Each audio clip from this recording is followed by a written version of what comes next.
awinjo ni dwaro min George. George nigi jonyuolne manotho. To jonyuol George moko nitie. Awinjo ni George onge dalagi mano tayie mar wacho. George nigi anyuolane. Jowadwa kata kidaka moro to karu to mana nitie. Bang'e awinjo ni George nigi kane mage makata saman go kane George pongo tend dala George. Kane mage nyajuo kalego. To George en jaseje. To ne wadagi mkauza. To George koro ni ndori. To kata kiwa nyuola ni midhi go dala kamoro jowadwa. Ok lal. En mana lokruok ka ng'ato nyalo wuok dhi e pango to chako duogo. Koro min George okwaya ni dwaro min George mondo bi otim neno ka. Ok anyal wuoyo min George owinjo dholuo moro e dala kucha mochwanye odong en tien mamawa.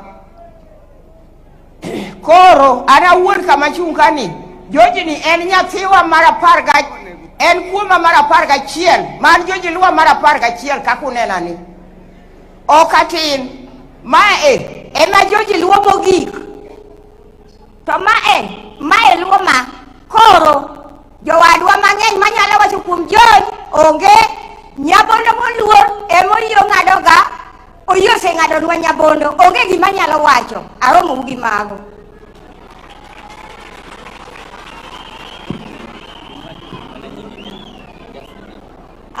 An gi kora iluonga ni Jen Anyango Arianda.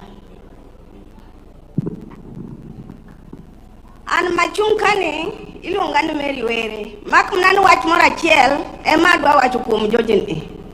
George ni konyuole nochake George moro maniluongo ni George Mukabi. George ni kadongo gima nomiyo chunya ne gombo na wach gimoro ne mama wa ne siko luonge ga ni komanda. George komanda kata ko tugo malach to min siko nani okunena George komanda nani. Koro kochopo dakika mogik ma George obedo kaka komanda taworo ni kara weche Nyasaye chopo kware. Aonge wach otiko wuodhe odhi yue wan bendo wewa gi kwe. Mago bedo weche Nyasaye. Jaduong' ma baba George okego neya okego dima. Mrima kikingi mrima no sahingi nyocha ni nyathi nyamera. Koro ikaw kwe makende mane kaka piny en. Pamnegi uru jodala gi George manka chung'e uru mondo neu jodala gi George.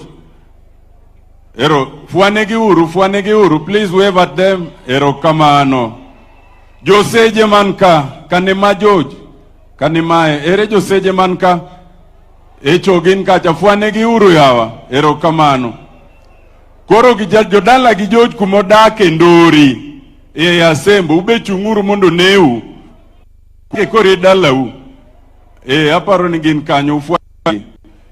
Allow me now to invite George's stepmom. Yena uru monda luong min George mantiere kae Mama Margaret Odinga. Ero kamano mama.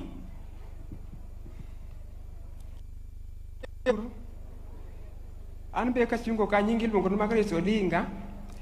George ni en nyathina.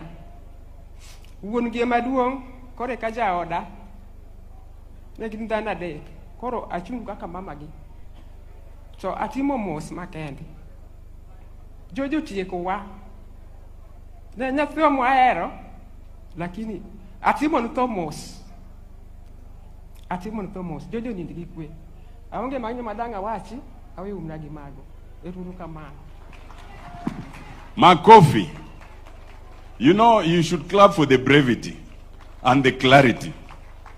Thank you very much. May I request that this microphone be brought here? Politely and solemnly, allow me now to invite our chief guest for this solemn ceremony, George's dear wife, Mama Karen Oduor, to come and talk to us.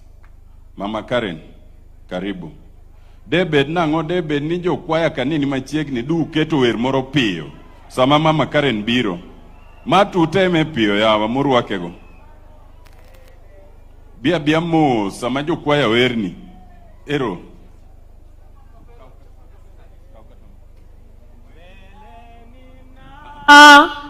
Endelea nazidi kutembea, maombi yasikie, Bwana unipandishe,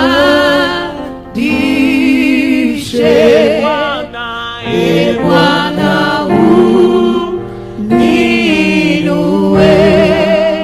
kwa imani nisimame, nipande milima yote, Bwana unipandishe.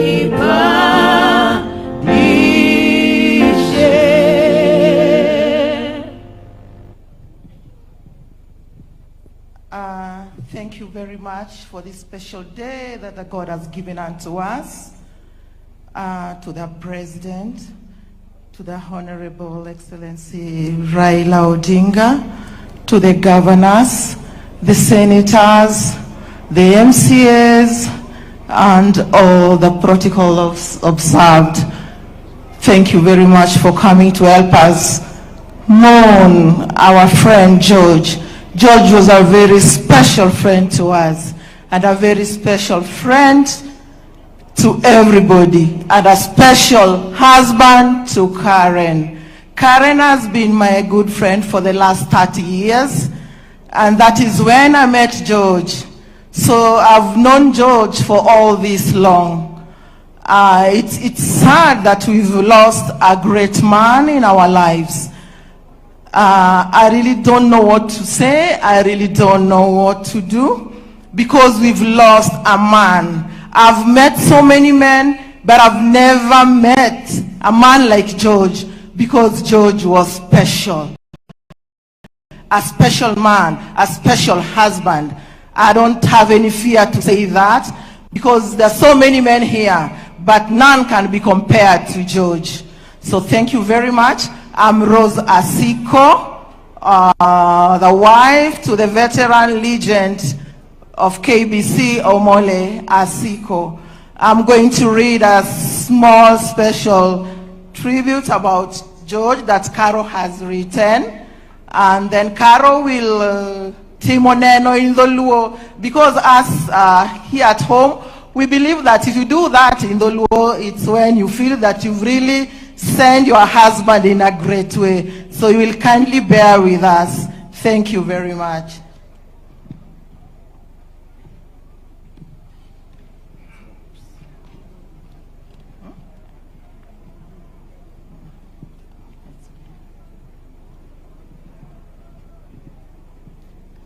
This is a special tribute by his wife, Karen Auma Oduor.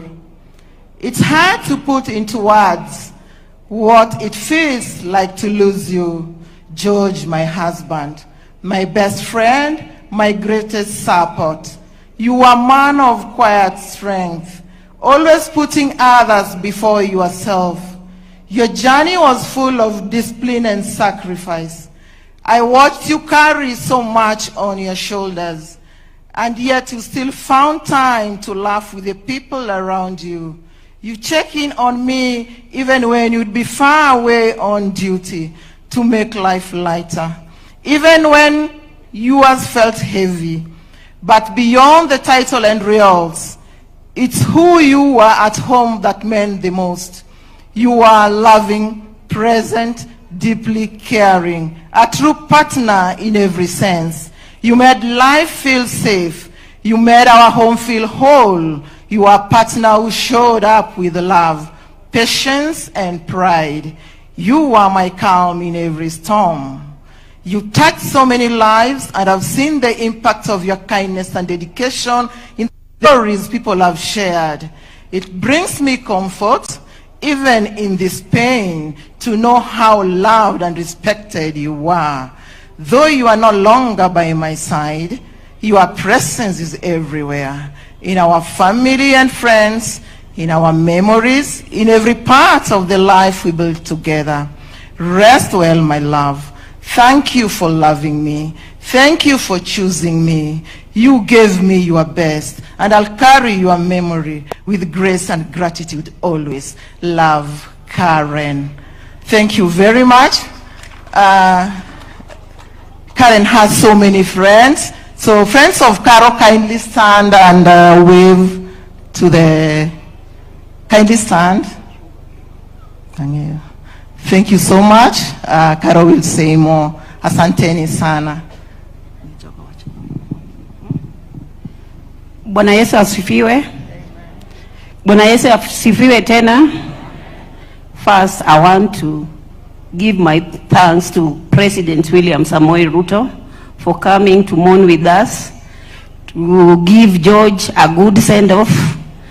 And again, second, I want to thank Honorable Prime Minister Raila Amolo Odinga, Baba ya George. Thank you. Thank you, Baba, for standing with me always. Again, I want to thank our governors. And again, I want to thank Member of Parliament. And again, I want to speak in Luo about George.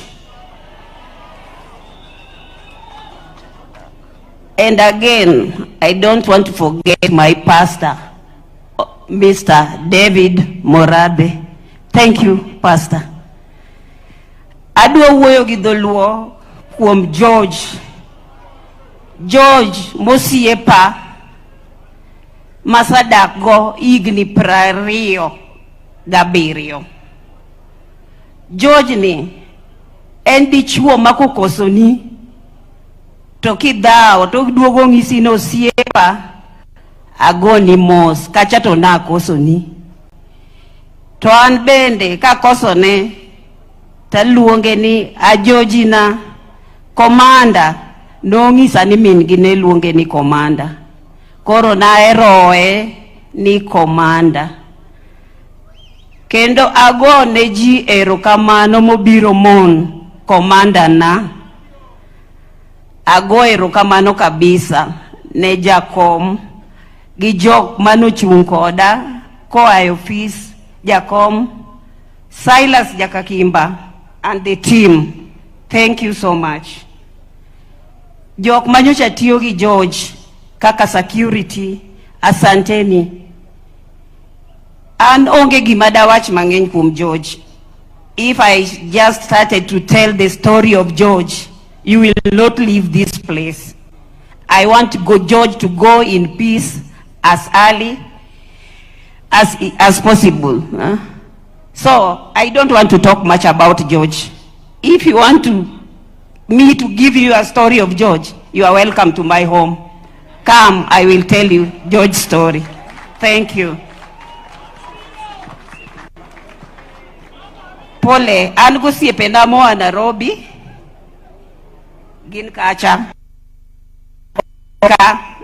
Wilgo moa Nyanza, Suba, Turgi Silas, Turga Milo, Anyar Karachuonyo, Modak Suba, Tosani, Andorika, Anchia Lego Seje, Mogedo Ndorika, Koro Anjara Rieda, Gitiende, Siaya, Uyuda Manakanyo, Ero Urukamano, Jodala Wanika Chunguru Mondo Nenu, Jodala Wamantie Kambo Biro, Gin Kacha, Ago Nuero Kamano Jodala Wa, Kumbiro Yuago Rumanyocho Ero Urukamano.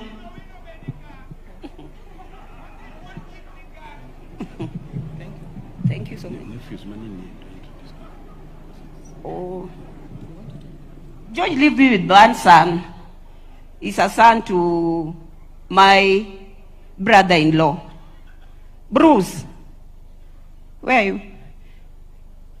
Come.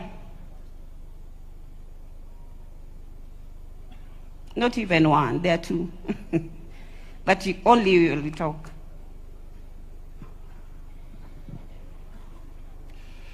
Kumwelo mobiro konyo wako baba. Agoyo nwero kamano. Mama nowe aga dala. Anyalo wacho mang'eny kuom wuonwa ne. Nyinga iluongo ni Kennedy Oduor. adwa wuoyo kuom ni kaka kumwa kale kode nyako chopo kuma mama koro wite. Aparo nyalo wacho ni mana matin kama ne koro babo chake tuo kama mama oluongowa. Noluonga badhi e ot kama gidakie. To kana donje ot to nayudo ka fadhe lokore matin. Oluonga ni bi kuma ndiweye ka. To kachopo kanyo to ng'isa ni Jagachola gima dwan mondo timna adwanu utaya matin oko mondo awuothi. Wawuok kode oko wachopo e veranda to moyo rumo to duogo e ot. To ng'isa ni wuoda dhi ot. Abiro gochonu kaka dhi. Chieng' no beno chiemo maber. Kinyne to mama nogona sim ni koro ok nyalre baba ni ICU. Koro en gi mirima kunene tuneno ko chal gi George en nyathi George min gi nothowe katin we raise him up and gi George mos Bruce erouru kamano jakom to podagone mana ero kamano kikiweya wuon George ero kamano. Makofi pamne uru yawa malongo Mama Karen aneno kotegno donge ber. Your Excellency, we apologize that we are not doing simultaneous translation because it will take time, but I'm comforted in the fact that you also understand Luo. Donge nonjelo jagot donge nonjelo jagot wandu wanonjelo jonam donge wacho dhok achiel. Hallelujah. Other than the earlier recognitions, allow me to recognize all the governors present, led by the host governor, His Excellency James Agri Orengo. Allow me to recognize all the former governors present here, led by the immediate former governor of Siaya, Cornel Rasanga. Allow me to recognize on behalf of the cabinet secretaries, led by our very own Waziri Opiyo Wandayi, who we now call an expert donation to His Excellency's government. Allow me to recognize all the members of parliament here present, and that will come later. But for these purposes, all the senators present, led by the leaders, Judge Stewart Mazayo, could all the senators just be upstanding, please, for recognition? The senators who are here present, Ero.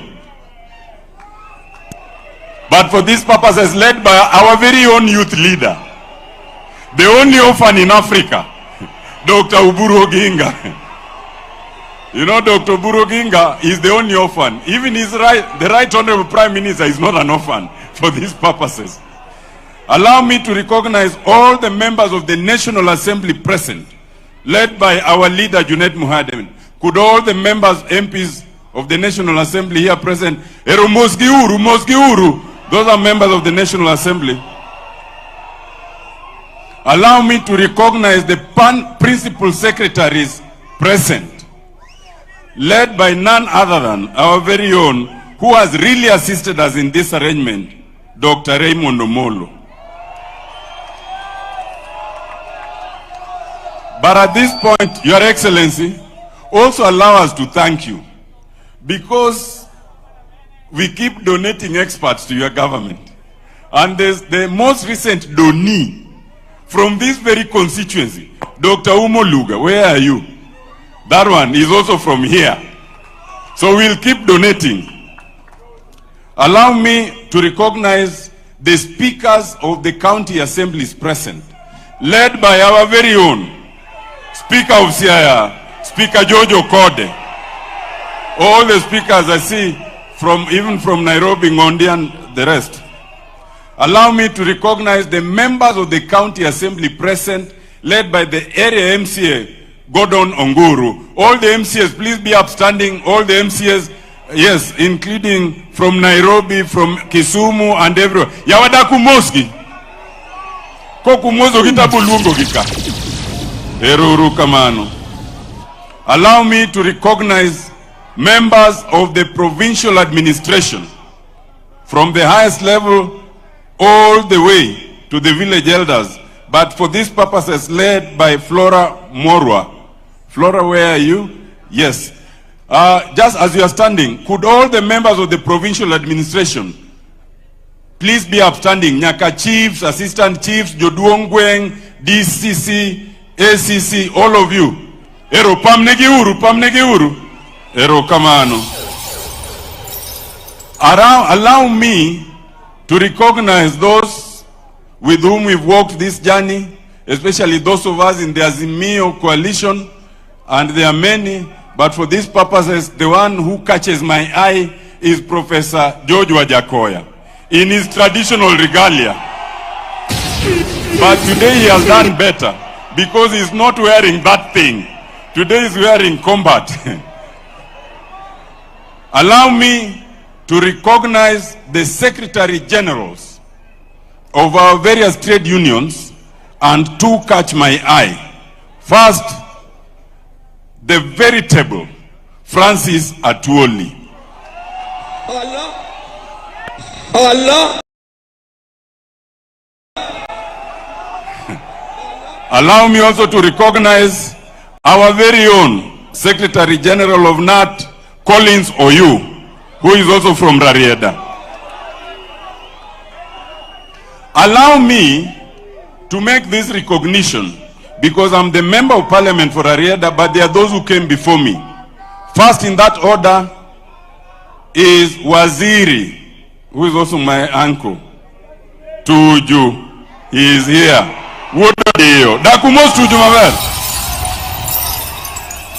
But after him, but immediately before me, I think Nicholas Gumbo is somewhere here.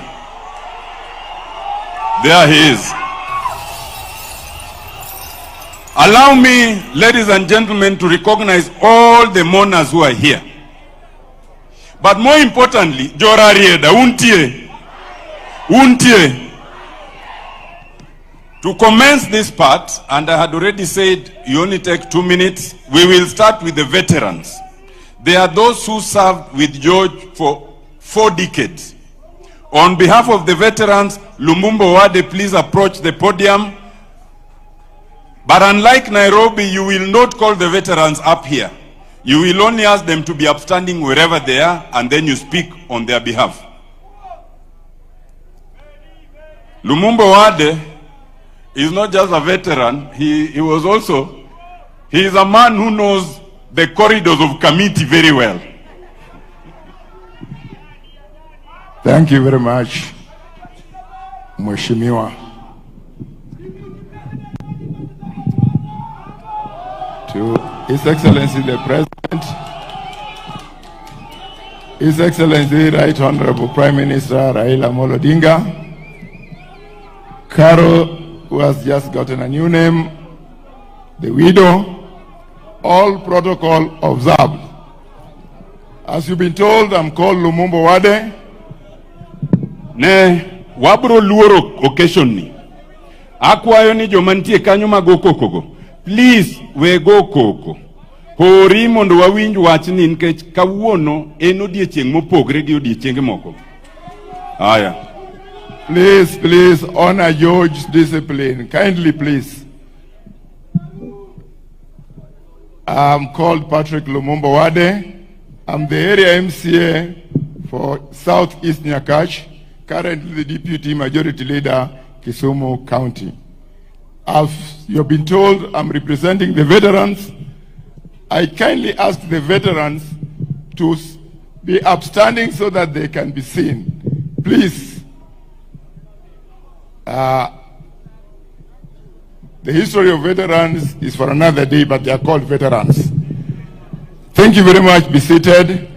I'm here also on my own capacity as a good friend, a long-time friend of George and a brother. And I was accompanied by my wife, who is also a family friend, and my daughter. Kindly, Madam, rise up and be seen, because we are a family. I'm also here as a member of ODM, whose flag is covering Joe's body.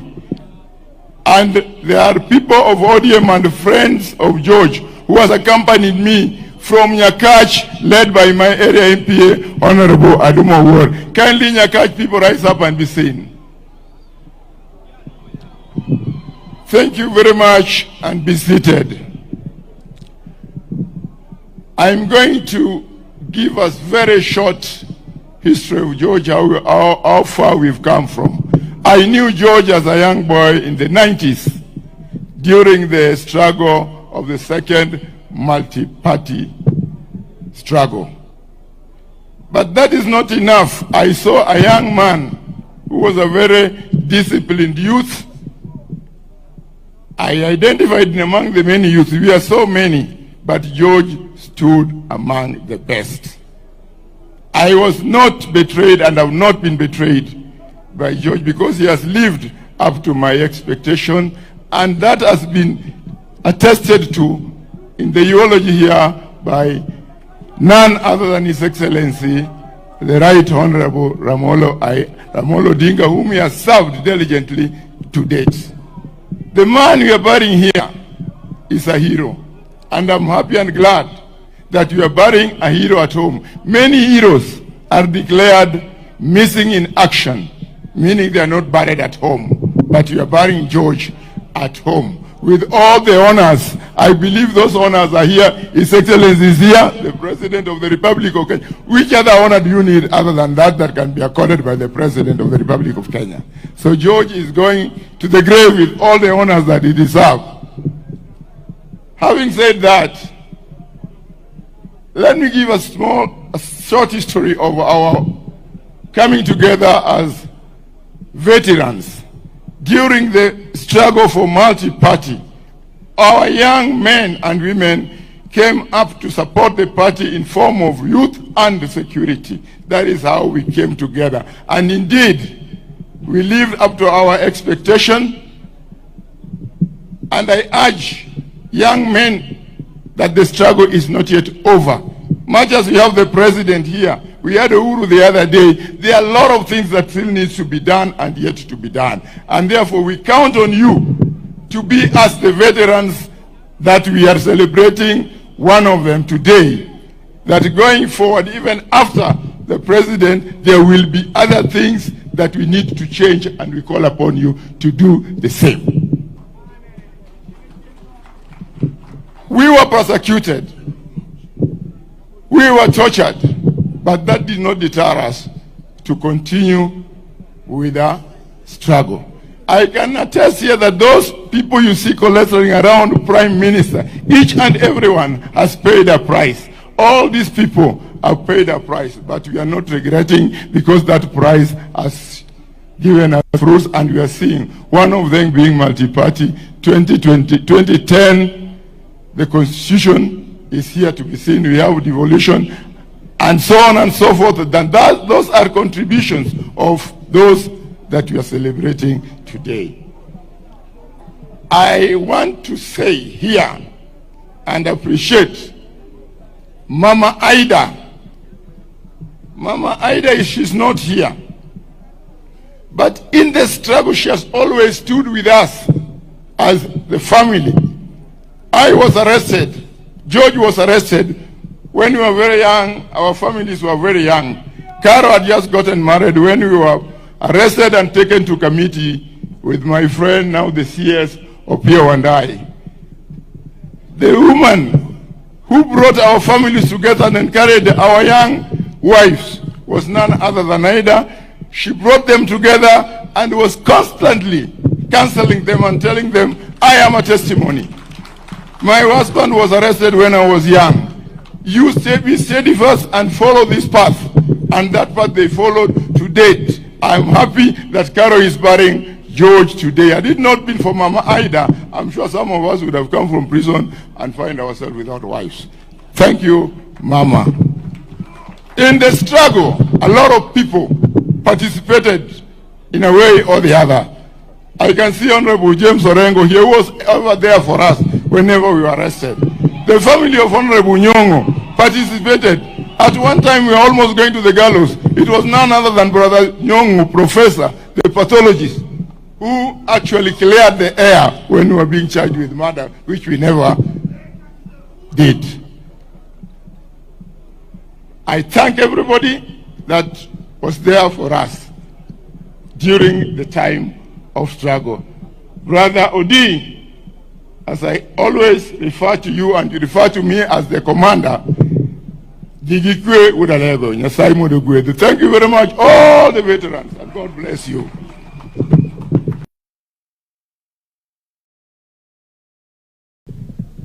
Invite Brother Oduor Ongwen to speak briefly. Oduor Ongwen, please come forward.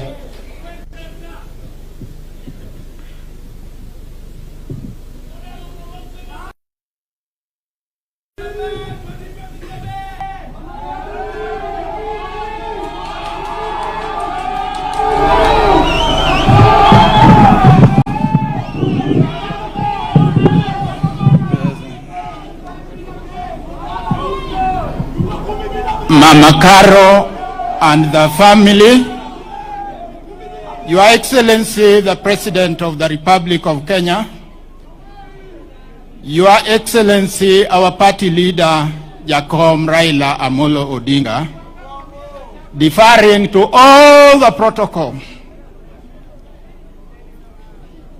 We are in an ecosystem where people struggle for the microphone. However, today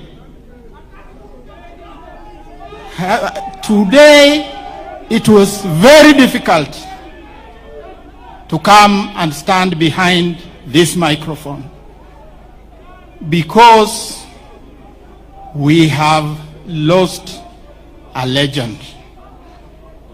I'm standing here on behalf of those who worked with George.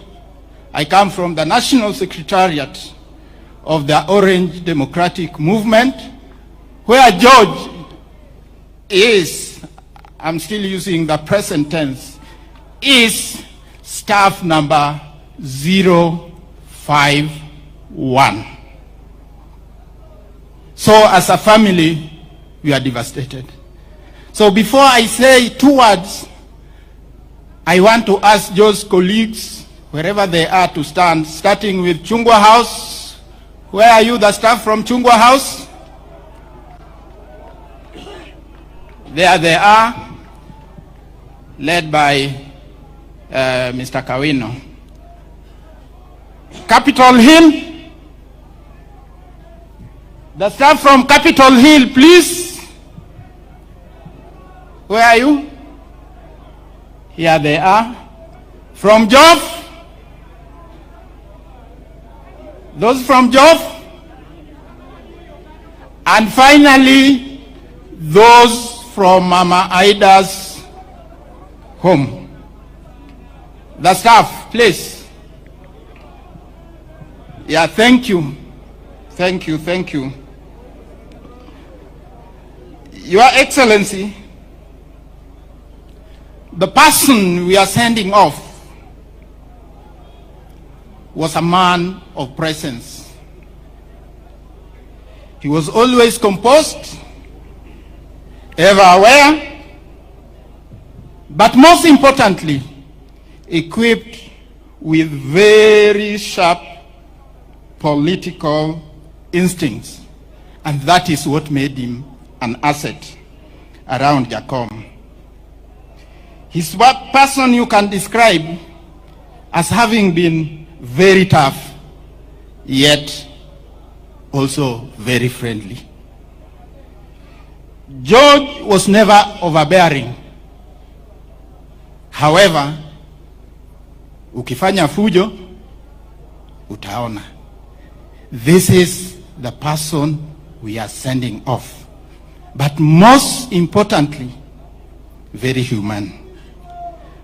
At a personal level, I've known George for close to 34 years, from 1991 when I came back from the exile. I won't tell you where and what I was doing in exile. But when I came back, the late Jaramogi invited me to go and see him at Ajip House Then we missed each other. Later he had to send his driver, who was also called Jaramogi, to take me to Spectre. And it is in that process that we met with George. The rest, as they say, is history. Finally, on occasion like this, people confess if they had your debt or you had their debt. As George goes, he left me with his debt, but which I'm boldly saying I'll not pay. This debt from 4 years ago, George had spotted my dogs and he wanted a dog. But because of the nature of his work, he took too long and I gave that dog to somebody else. Later, that dog was keeping security at the airport. So at least when he came back, I told him, no, it's gone, but it's on national duty. He's a public officer. So I promised to give him another dog. Unfortunately, he's going before I gave him that dog. Fare thee well, Ward Seje. Asanteni. Makofi kwa Oduor Ongwen. But join me in telling Oduor Ongwen the following. George is gone, but his family is still here. Oduor Ongwen, give that dog to Karen. Omiye kozoki komie. Omiye kozoki komie. Oduor Ongwen, that dog, give to Karen, not just one, like two, to keep George's very beautiful home. For just 1 minute, on behalf of now the staff at Capitol Hill and the media team, Dennis Onyango, quickly, please, just 1 minute. Please, please, please, quickly.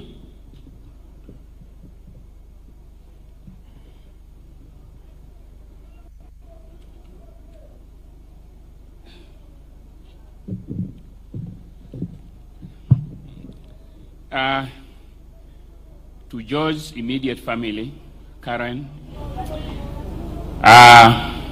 His Excellency the President, who I know must have been a beneficiary of George's security at some stage, to Right Honorable Raila Odinga, our boss, and a man who has lost a piece of himself, I'm here to speak on behalf of the office that you lead, and I'll speak from the point of view of George as a professional. I knew George. I've known George for some time. Even before I joined you, I knew George. And as I've said before, a bit of things may not be the same again with this exit. We will try to fill the gap, and we will fill the gap eventually. But a few things will take time, because George and you develop some kind of telepathic relationship, such that if George sensed that there is a problem between you and Mzee, you will notice it from George's reactions. George will never leave Mzee's side, even when he was hungry. But when he felt that he needs to take a bite behind the scenes, he would be very careful to ask, come and stand in for me. And if you try to stand in for George, and you realize he was not allowing you to stand in for him, then you knew there's a problem. There are many things that George made work seamlessly. Some of those are things that you would not tell him, but which he would read from your body language. He would know that Mzee is struggling with this kind of decision, and he will call you and tell you, have you spoken to Mzee this morning? And you say, I don't need to talk to him. He tell you, call him. That time he knew there's something you are struggling with. George loved order. George loved decorum, and George loved sustaining an image of Mzee, so that if you looked like you are not fit to be around Mzee, he would whisper it to your side and tell you never appear like this before again. on this, on the left-hand page of this, you see George in a red tie. I have this red tie. He left it with me. He left it with me because the day we were in Addis, he felt that the tie I was wearing was not fit for the occasion. So he told me, take this one. And I think that the last time we met as officers, he left me with this tie. I still have it. He gave it to me because he had a way of wanting the space around you to look like. And he would not tell you, all these nice dresses that you see, George, it was deliberate. It was very deliberate. Finally, behind all the tough things that he did, George helped me sustain an image of you, because George was very friendly to a very special constituency called the media. When you had an occasion where I could not appear and I knew George was there, I was okay. You would tell him, please, of all the things the media get accused of, all they need is access. Facilitate the access to the boss and we will be okay. And George did that. I will miss, on a light note, those occasions when we traveled abroad with George. And Mzee, you know, when we are there, out there with you, we don't sleep. Every footstep in the corridors, we assume is you leaving. So there are occasions when George had footsteps in the corridors, would run out with a vest because he believes Mzee is leaving, only to come back and find you are actually asleep. And would laugh it off. We know those occasions when Mzee would feel disappointed by his staff, when we would say he has hit the roof, when everybody would freeze. In that freezing, only George would come back and tell people, now how long are you going to freeze here? Get away and go. So we'll miss that. We thank God for his life, and we thank you for everything that you have put into his life, and we assure you, we'll try to fill the gap. Thank you very much. Makofi kwa Dennis. Now we know Dennis Onyango only has one good tie, and it's a red one. George Oduor served as the Right Honorable Security, and his colleagues are right there. They may not speak now, but please just rise so that you are recognized. Please rise up. Those are Makofi Kwao. And that's only part of the Right Honorable Raila Odinga's security team. If you think they're all here, the person seated next to you might actually be part of that team. Tangainya. All the former members of parliament who are here, please rise up. I think the person who's come farthest is the former member of parliament from Molo, the Honorable Mungai. Makofi kwake. Honorable Mbeyewe is also there. Yes. Asanteni sana. I even see Prof behind there. Allow me now, on behalf of all the friends of George Oduor, and we are all here as friends, but only one person will speak briefly on behalf of the friends, and that will be Silas Jakakimba. Please.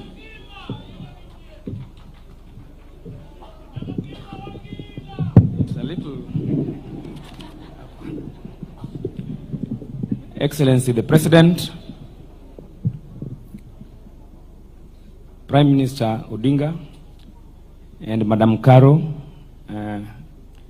George Neluongeni Nyamera, and fellow monarchs. I bring my pole to Madam Caro and the people of Alego Seje, Jodalagi George, Okepe George, Nyikepene, Ganyula Duto, Gijo Alego, Jo Game, to Gijo Rieda, Akelo Pole Maga Makende, Kumlalo George. I'll be brief, as we had agreed. PM, it's not easy, Timon and George, but because I've been told to represent friends, I'll try. I first met George at the University of Nairobi, I think around 2002 or 2003. There was an event where the Prime Minister came to do a public lecture, organized by the then Odhiambo Mbai professor and another. And as a young law student, we used to look up to our seniors. Kinatel Munovu was the chairman then, Ken Oburu. So we walked from Parklands to main campus. And when the Prime Minister, after doing his public lecture, went upstairs to the so-called senior common room, then our leaders also followed him up there. I decided to go say hi to this gentleman that came with the Prime Minister. Telo Bear Ainya. That is how our friendship began with George. And he's held my hands over the years. Along the way, some months later, he told me, Aneno Kenya Thimalongo, Biateri Musane Jacom. Noteri Jacom at a venue called the United Kenya Club. And I did lunch with Jacom. I think that day there was also Francis Ogola. And thank you, Jacom, for the time shared.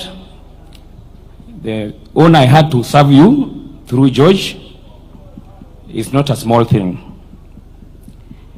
Moving on to just recently, I don't want to speak to our friendship. It's a long time of friendship. George and Caro are always on the island, the so-called the promised island Mfangano. And I said the other day, the first time they came, you know, when visitors come to visit us, Daktari, we do fish.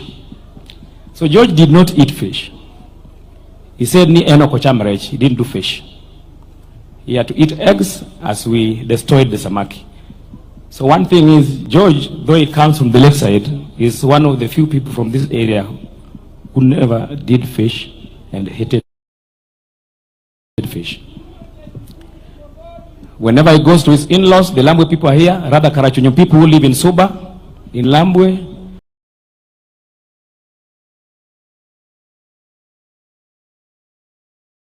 I was always by his side. Whenever I did, of course, George invited me, in spite of my young age, to come and do the 2 trees by the gate. This side. And he did the same for me when I was doing my residence at Kakimba. He came with Madame and they did the same thing at my residence at the gate, the 2 trees. So thank you so much. But coming to recently, I know Bruce tried speaking, and I don't want to talk about his sickness, but I just want to tell you people, because most people are calling me asking, did George have an accident? George really struggled the last 3 weeks, and PM, thank you so much. In spite of your tight schedules, you are going to Sudan, coming back, checking in. You even came to the hospital, it was tough, and you told me, Sila, this is terrible. But you always found time to come and offer moral support, so thank you so much. I know there's something we want to do away with in terms of Thanksgiving. It's called vote of thanks. So thank you, Jacom, for everything and the moral support. You remember the day you came when he was in ICU second time? He opened his eyes for the first time in 4 days of ICU when you came with Maurice and Upondo. And that really encouraged him. In fact, the last word I think he added was Erokamano to Jacom. So asante sana. Thank you, Excellency, the President, through Dr. Omolo. Your moral support has always been around us. But George, as I told PM, is a strong man. He went through this thing bravely. He was very brave. From home, he went to ICU, did HDU for around 9 days, went back to ICU, but he was very brave and strong throughout. And thank you, PM, for the honor. You called me to your office and told me, Sila, I want you to coordinate this thing. And of course, I asked PM, could we have Dr. Tienda Molo to support? Because PM told me, I don't want a funeral committee. And I know, he's been in denial. I know Prime Minister Odinga almost very well. He's paining, he's grieving, and I told him, he told me, still, I don't want a committee. Committee for what? Committee Marango. You know, Lord say much, because he's in pain, and I understand him. But he was gracious enough to allow us to have Daktari to handle this space. So asante sana for the honor to do this, and God bless you. On behalf of all friends, we say asanteni for the support. Bwana Yesu asifiwe. And the church, Bishop, thank you so much. Thank you so much. Thank you so much. God's relatives, Mbarikiwe. Pastor Evelyn, you support Manaru. Thank you, Prime Minister and President. Thank you, Silas. Excellency, do not let Jakakimba mislead you that there's only one promised island. We have serious islands on Lake Victoria, and all of them are promised. Sorry, I forgot. There are colleagues that we served with at the Prime Minister's office, and they have been coming around, both at home, in the hospital, and here. Kasuku, Maina, and the entire team, even Dennis Onyango and Kina Ibrahim, you are still there. Your support is appreciated, and God bless you. We have the Luo Council of Elders. I want to invite our care, Jaduong Odungiranda, to come and speak. Samo Biro know all the members of the Luo Council of Elders, wherever you are, and all the elders from other tribes who are here, please be upstanding for recognition. All the members of the Luo Council of Elders. Jaduong Ayaga, who is the deputy care, why are you not standing? Pamnegi Uru. Mae care mar Luo. The care of the Luo in all the 12 countries that the Luos reside in. Thank you, Kero Dungiranda.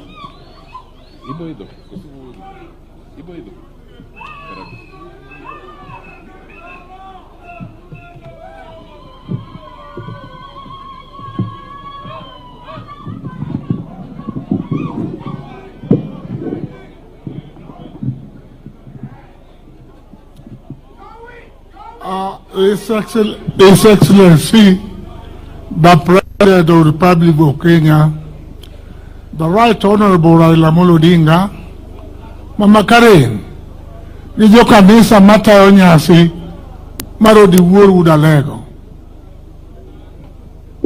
Adugo nuwero kamano, kecho miya dakika manok, muda chungo ka. Uluonga mani kechen madaraka mamara, mar bedo ker mar oganda Luo. Jokanyanda mamoso utudo imore uru. Oganda Luo mamoso utudo imore uru. Satana sindwe! Satana sindwe! Erokamano moganda monor ka mobiro ko di wuor. Odi wuor ang'eyo. Kata ko dhi matuta ng'eye. Agoni mos Wunyalego Marwito, one of your best people. Alamo ni Nyasaye ni kata soye. To miye na machielo machalgo di wuor. Asegwedi. Alamo ni Nyasaye mone yudi another gentleman machalgo di wuor. Gikite gitimne duto. Odi wuor kanango romogo. Kawuokie jela. To koro jigombaka. To di wuor ok losi. Kata wach bamit manadi. Taduga ng'iyo bata to kodi ng'ani. En ang'amo ne nyiero to ji nyiero. Mani odi wuor. Wito nga maber. Nyasach polo mondo kaw chunyi oket kama ber. An kod joga moko ka. Jodongo duto. Jaduong mwa Tanzania. Jaduong mwa Mumias. Jodongo duto ay umalo deke achiel kende. Maka jodong Luo Council of Elders. Jodongo Mabondo ere. Jodongo Masiaya ere.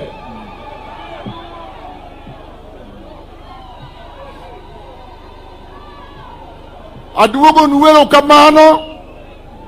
Aduogo ero kamano wach maro di wuor nikech wach ba oticho di wuor maber. Okelo President Ruto kawuono wan go ka. Nyoja Desemba ka. Kaka ker maluo. Abedo ke jodongo adek madongo. Abedo ke Museveni wuod lokacha. Abedo ke Ruto wuod Nandi to Raila polo Wunyalego mago joma dongo e thurwa ka. Hallelujah! Hallelujah! Akwayo Nyasach polo noganda Luo kamora mora magintie mondo giriwre gi begi mora achiel kigi mora mora wuoge kid luo kama antie nieri. Agombo ni kamora mara mwande wayud ka jaluo na chiel. Uye kod mano. Amia ubadu malo ni jaluo beda chiel mia umalo. Aduogo diwero kamano. Aneno kalian ni eliel mapek. Utingo waga tuoli be wan goka. Katorengo wonya mayanga wan goka. Kata mazayo wood coast be wan goka. Usiep na moro bane noka. Ne malimos di baba. Tingmari malo. Manga musiep na mate. Ero kamano aonge kod weche. Dakika mano miari ameda ngwen. Ero kamano chiwo masocho wach ni Nyasaye gweth na uduto. Ero kamano jaka kimba. Utinda molo. Tijora dira maber. Rengo wunya mayanga. Amor kaneni. Nyaero. Mar Nyasaye menai. Jiduto mochopo ka. Arwako uru kaka jaluo. Kakoro wang udo. Nyasaye telu. Ubiro yuago di wur maber. Anena wunya lunga be wan go kagi tim ne duto. Mar Nyasaye polo gwedu. Wunya lego bed kamano. Alamo ni Nyasaye polo. Nyasaye ramo gi kwarwa. Mondo be kodu. Ero kamando uru. Dakupamne ker. Ero kamano ker. Agoni ero kamana enya. We have various deputy governors here present. Could they be upstanding? We know that in Siaya there is a vacancy. Those who want could apply. But the deputy governors here present, asanteni sana. When Governor Orengo is speaking, he'll recognize you properly. I saw Ruto Odinga stand. Nyakamami Bika. Please come for a different reason. As you all know, Oduor was a member of Raila Amolo Odinga's family and Mama Aide Odinga, and by extension the Jaramogi family. So the Honorable Ruth Odinga will speak on behalf of the entire family. Maybe they could all be upstanding first before Ruth starts.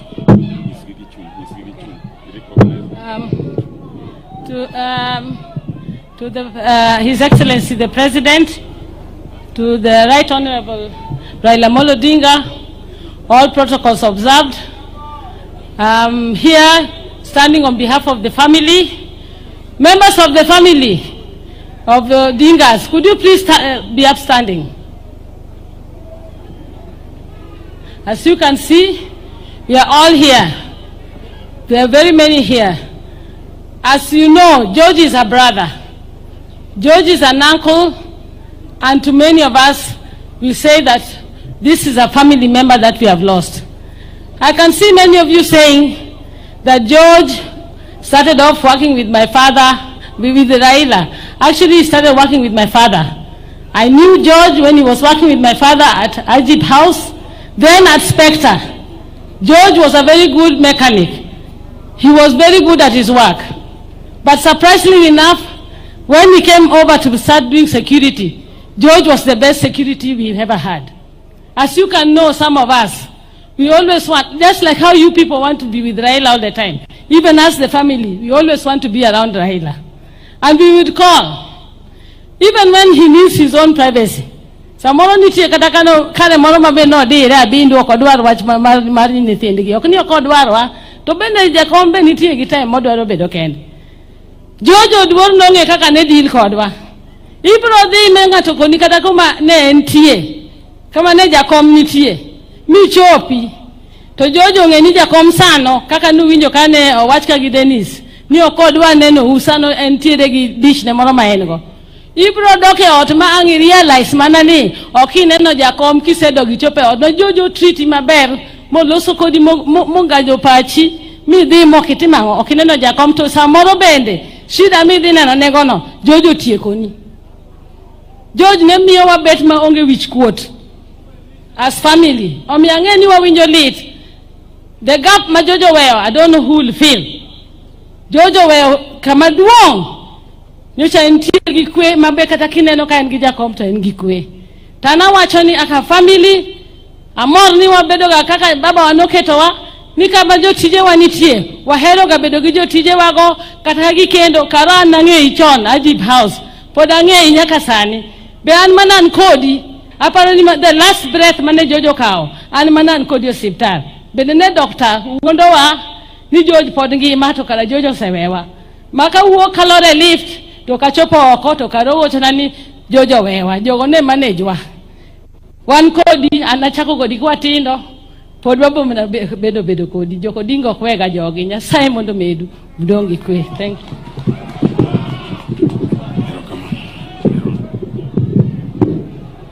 Pamneuru nyaka mami.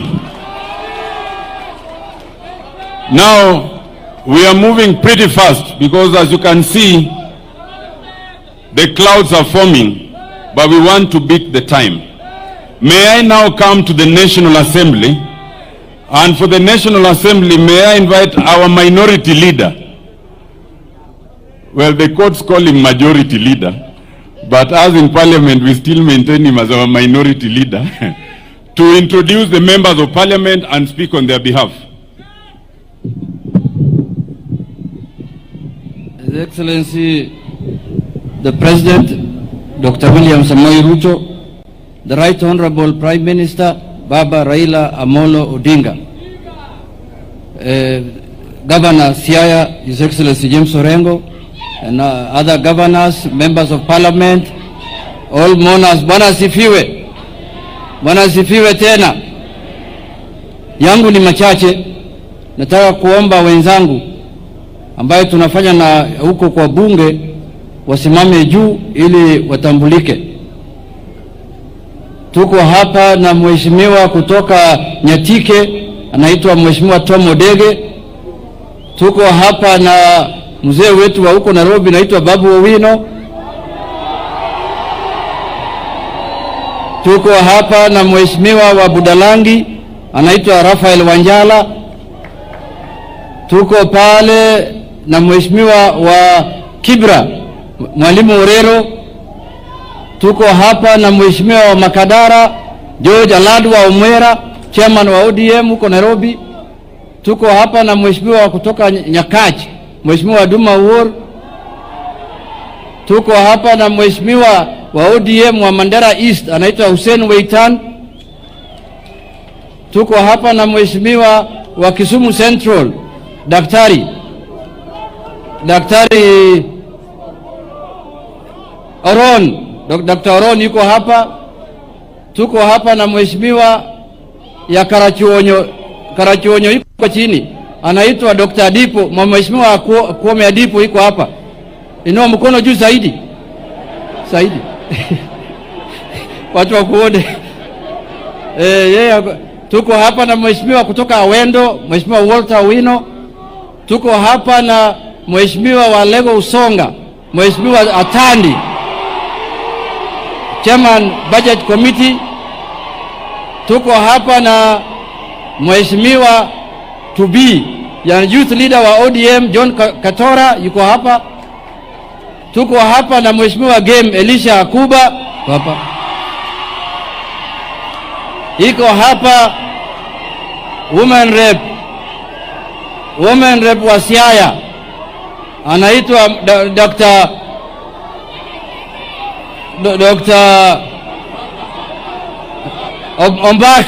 Ombaka. Tuko hapa na mheshimiwa Ndi wa Wood Chief yuko hapa.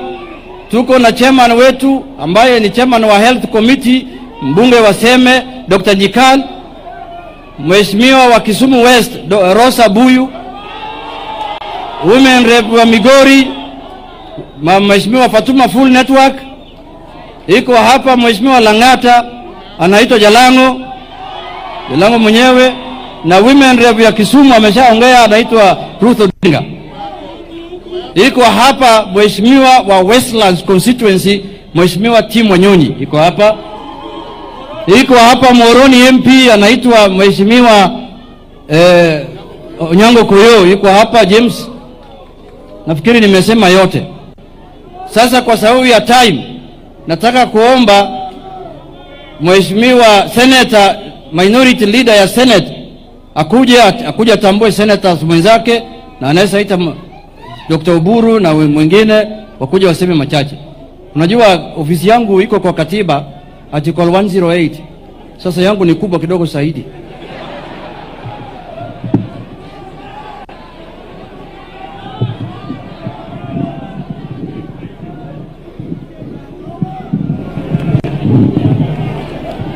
Ofisi zote mbili ziko sawa.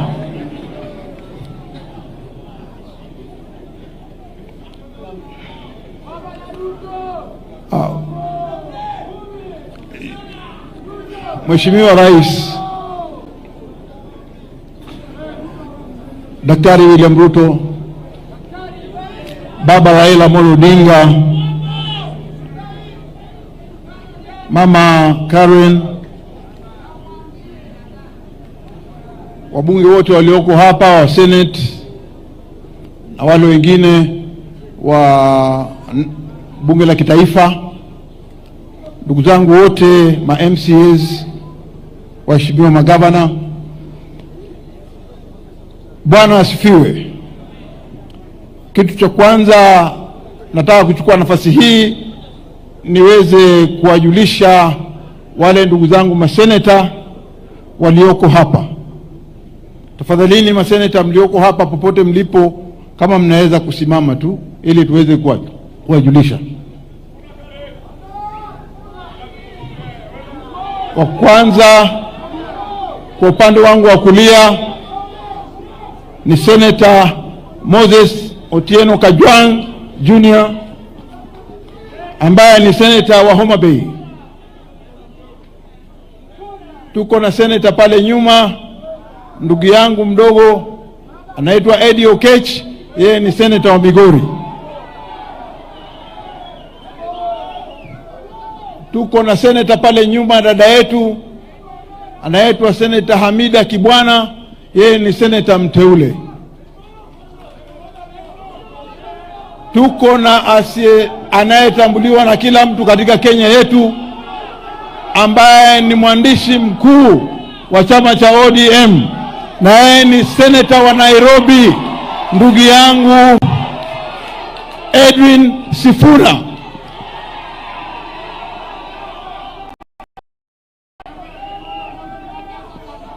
Tuko na ndugu yangu hapa ambaye ni deputy party leader, ndugu yangu Godfrey Osotsi ambaye ni senator wetu wa Vihiga. Kwa upande wangu wa kushoto niko na youth leader, kiongozi wetu tunaye mwenzi sana ndani ya Senate, Daktari Oburu Odinga, akiwa ni senator wa Siaya.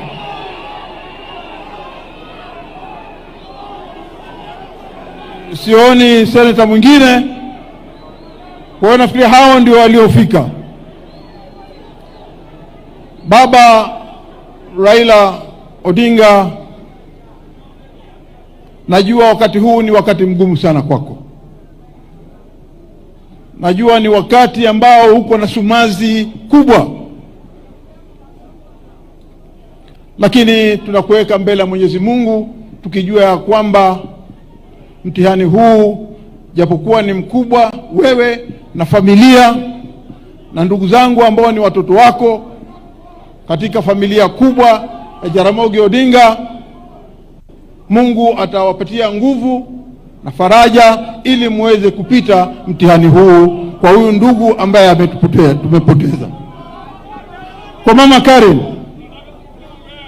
pole sana mama kwa kifo, lakini tunajua Mwenyezi Mungu yuko na sote pia tutaweza kukuweka mbele ya Mwenyezi Mungu ili uweze kupita mtihani huu mgumu wakati huu. Mimi nataka kuachilia hapo nikisema ya kwamba ndugu yangu Junet njoo ili uendelee na ratiba. Asanteni sana. Asante sana kiongozi wetu wa Senate, Mheshimiwa Senator. Yangu ni machache. Nataka kutoa rambirambi yangu kwanza kwa familia ya rafiki yangu George na Mama Karen. Mimi George alikuwa rafiki yangu sana. Alikuwa ni mtu ambaye tulikuwa tunawasiliana kila siku. kwa sababu ya anafanya kazi na kiongozi wetu baba Raila Amolo Odinga. Mimi nimetoka dai mbali. Wakati nilikuwa nimeingia siasa, nikiwa meya ndio nimejuana na yeye. Nimetembelea kwake nyumbani, tumepikiwa chakula na mama Karen, tumekula kwake. Alikuwa mtu ambaye rafiki yangu sana na mtu ambaye namtambua kwa ukarimu sana. Ya pili, mheshimiwa wakubwa wenzangu, baba na president, ni ya kwamba George alikuwa ametusaidia sisi wenyewe akiwa kwa baba kisiasa. Unajua mheshimiwa rais, kwa siasa kuna thermometers ya kupima naye joto. Thermometer ya Kenyan politics vile unajua ni baba. Yeye ndio anaweka chini, yeye ndio anaweka juu. Yeye ndio anapima temperature ya siasa ya Kenya. Baba mheshimiwa rais. Na ile thermometer tulikuwa tunatumia karibu na baba ilikuwa George. Unapigia George unauliza yeye, "Naweza ongea na baba saa hii? Unaona mood iko namna gani?" Hali akisema George, "Ngoja kwanza," unangoja. Sasa tumepoteza thermometer kubwa sana katika area ya baba. I will personally miss his charming voice. Akinipigia simu nikiwa bunge, ananiambia mheshimiwa mzee anakutafuta. He used to tell me like that, then I tried looking for baba after that.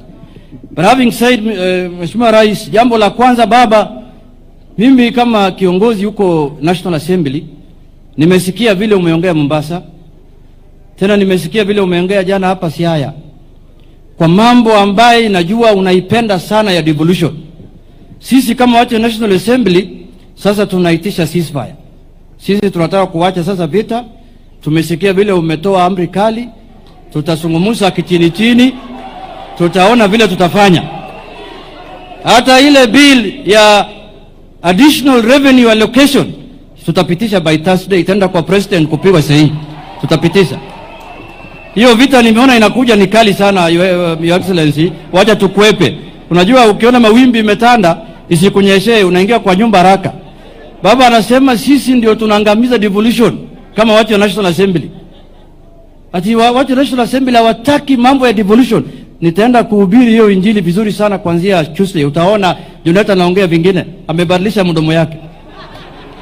Jambo la pili, your excellency, ni ya kwamba chama chetu cha ODM tarehe 7 iliyopita waliweka maktaba na chama ya UDA kuhusu mambo 10 ambayo inafaa ifanywe.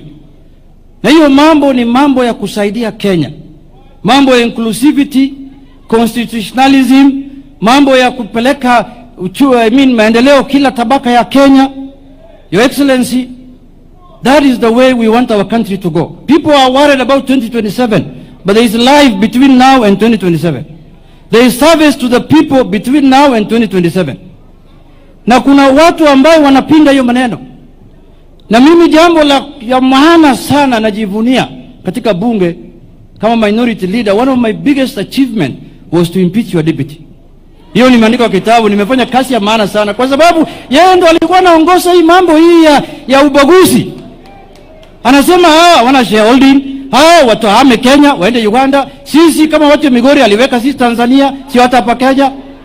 Mimi wakati hiyo motion ilikuja, nilikuwa nasanya hata signatures usiku, sio mchana. Usiku nilikuwa natembea kwa nyumba za wabunge, weka mimi kidole hapa, hii mtu aende bana.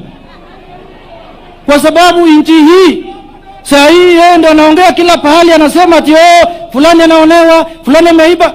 Huyu ni mtu ambaye wakati tulikuwa tunafanya maandamano ya 2023 ya kupigania mambo ya cost of living na mambo ya uchaguzi na nini, alikuwa anaingia kwa ofisi yake saa 11 ili apambane na sisi. Hata jogo ya pili bado hajalia saa hiyo. Na ako kwa ofisi. Alikuwa anafanya nini kwa ofisi saa hiyo? Alikuwa anafanya nini kwa ofisi saa hiyo? Huyo mtu alikuwa mtu hatari katika nchi yetu. Saa hii mimi nikiona yeye analia kwa TV, mimi nafurahi sana. Naweka chai kwa kikombe, nasema waendelea kulia. Sisi pia tulilia samani, waendelea kulia. Your Excellency, kitu moja umefanya pamoja na baba ni kusaidia sisi kulete Wakenya pamoja. Sisi saa hii tuko na chairman ya budget kwa bunge, anaitwa Samatandi. Tuko na Mbadi kwa treasury. Sasa hii mimi ndio kama leader ya bunge ndio naangalia hawa vile wanafanya kazi, vile wamegawa mali na rasilimali ya Kenya. Zamani ilikuwa naona tu kwa view sasa. Sasa hii chairman ya health committee na report kwangu Dr. Nyikal, na ulisa panga weka hospitali huko namna hii. Hiyo ndio ile Kenya tunataka, sio Kenya ya kubagua wengine na wengine wanakula. Kwa kumalizia, Your Excellency, mimi nataka, juzi niliangalia budget. Juzi mimi mwenyewe niliangalia. Miaka 2 iliyopita 2021 na 2022 kuna barabara 1400 kilometers new roads were started through the taxes of Kenyans. 970 kilometers were assigned to one region. Sisi tumeona barabara kilomita 45 peke yake hapa Nyanza yote 45 is it 32 kilometers. Na naweza kubali, na ushuru ikisanywa inasanywa kwa kila mtu, haibaguliwi. Waseme watu fulani msitoe ushuru kwa sababu maendeleo haikuji kwenu, inasanywa kwa kila mtu. Sijui mnalipa ushuru. Hii mambo ya ubaguzi ya kugawa rasilimali ya nchi lazima ikome na lazima ikwishe katika nchi yetu. Na mtu yeyote atakuwa na tabia kama ya Rigathi Gachagua, impeachment inakuja. Uwe minister, uwe deputy ingine, uwe sijui nani, wembe ni ule tu. Sasa tunataka mambo ya Wakenya kukuja pamoja. Kila region ya nchi yetu wapate maendeleo. Kila 47 counties yote wapate maendeleo. Kwa hiyo machache, Your Excellency, sasa mambo nimeona experts yetu iko hapo. Mambo ni broad based. Hapa mbele tutaona vile mambo itaenda. Mungu akubali. Asante sana. Mungu abariki.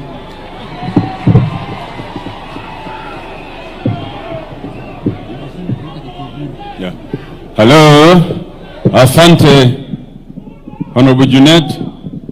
Allow me now, and with the profound apologies, Your Excellency, in this region, we are ODM, the oldest party and the biggest party in East and Central Africa. So let me call the Secretary General of this party to speak to us briefly.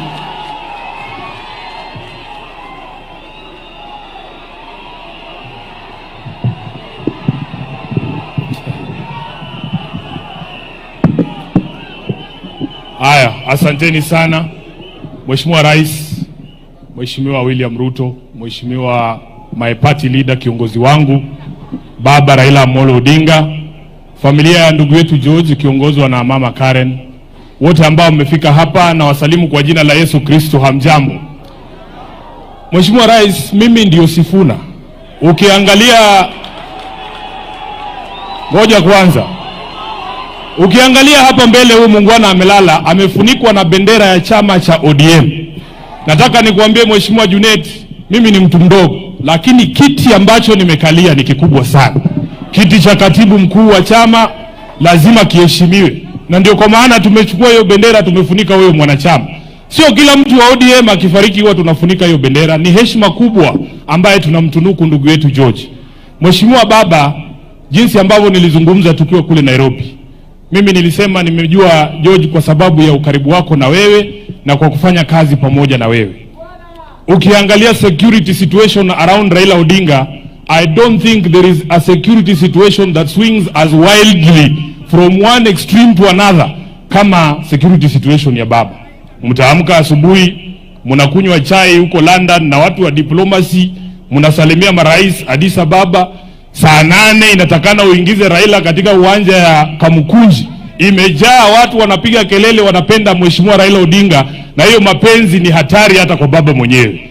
Halafu siku ingine inahitajika umtoe kule Embakasi South akipigwa tear gas na risasi, uhakikishe kwamba amefika kwa mama Aide akiwa mzima. That is how wild the security situation around Raila Odinga swings. And this gentleman you see here, he did it with a lot of grace. Na tunataka tuseme kwa niaba ya chama cha ODM, poleni sana kwa kumpoteza George. Kama katibu nina majukumu ya kikatiba chini ya chama cha ODM. Nataka mpe huyu ndugu yetu 3 salute. Nikisema ODM, mnasema tuko tayari, ndio George ajue amezingirwa na marafiki wake. ODM! ODM! ODM!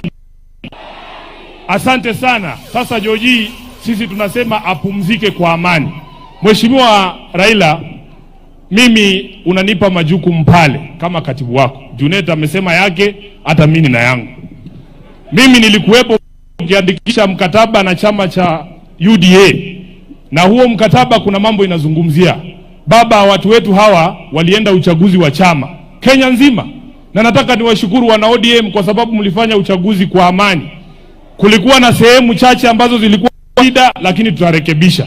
Lakini Mheshimiwa Raila, wiki moja kabla tufanye huo uchaguzi, nilipokea barua kutoka kwa msajili wa vyama.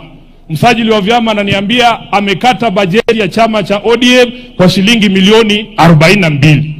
Inafanya kazi yetu kama viongozi wa chama kuwa ngumu sana. Na huo mkataba tuliandikisha ulikuwa unasema, Mheshimiwa Rais, kwamba tuheshimu sheria ikiwemo sheria ya vyama. Mimi nataka kukuomba, kwa sababu tumeambiwa ati siku hizi treasury inalala sindo, sijui chairman ya budget ako hapa ni mtu ya ODM. Mheshimiwa Junet, wakati unaangalia hiyo mabudget, tafadhali wekea wanachama wa ODM pesa yao chini ya sheria vile ambavyo inahitajika. Jambo la pili, Mheshimiwa Raila, chini ya huo mkataba tulisema county zetu zipate 450 billion Kenya shillings. Nimesikia fununu Junet, nyinyi mnapendekeza kwenye National Assembly 405. Tulisema 450, sio 405. Tafadhali kaa urekebishe hapo, mambo itakuwa sawa. Ya mwisho, Mheshimiwa Rais, Bishop ametuambia hapa kwamba kazi yako ni ngumu sana. Na mimi nakubaliana naye, hata mimi saa nyingine huwa najiuliza vile wewe unalala. Lakini kuna zingine, Mheshimiwa Rais, nasema Waswahili, mwiba wa kujidunga hauambiwi pole. Kuna watu kwa serikali yako kazi yao ni kushika handball kila siku. Sasa kama hii drama yote tumeona Nakuru, ati watoto wanakatazwa kufanya mchezo, sijui wanapigwa tear gas, sijui wanafukuzwa. Hiyo ni mwiba wa kujidunga, Mheshimiwa Rais. Wale ambao wanahusika na kufanya kazi yako ikuwe ngumu, read them the riot act, kwa sababu tunajua kazi yako ni ngumu zaidi, wasifanye ikuwe ngumu zaidi. Kwa hayo mengi nasema asanteni sana, na Mungu amlaze George mahali pema peponi. Asante, thank you SG Sifuna. Allow me, Your Excellency, to thank the security forces, the police in this region, from the region to the county to the sub-county, have done a splendid job, not just today, but since George died. We want to thank them. Here we have formal security and informal security. They are friends of Raila who come from far, including Mike Makerena all the way from Meru. We recognize you. Allow me now to invite the only orphan in this region, the youth leader, the Senator of Siaya, Honorable Dr. Oburu Oginga, to come and render his eulogy. Iluongeni Atar.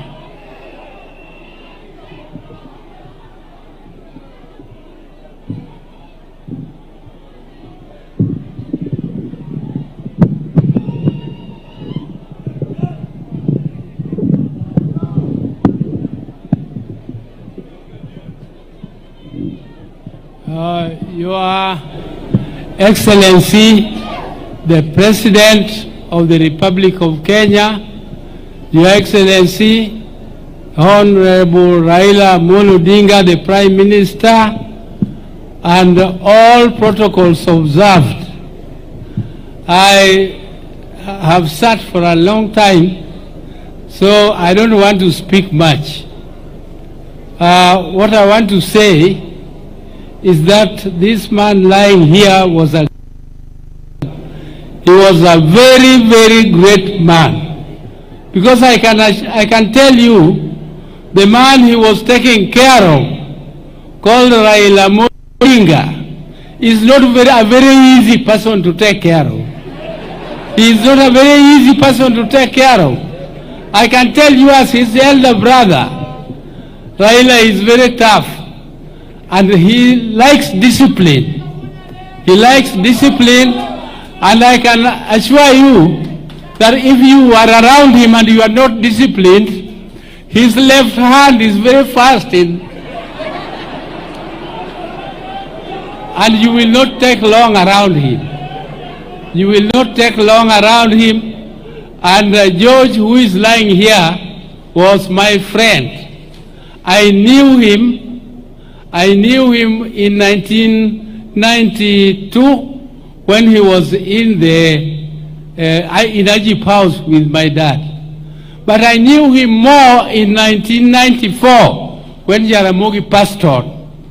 He is among the youth who came to campaign for me under very difficult circumstances. KANU was pouring money, in Bondo was pouring money and also food.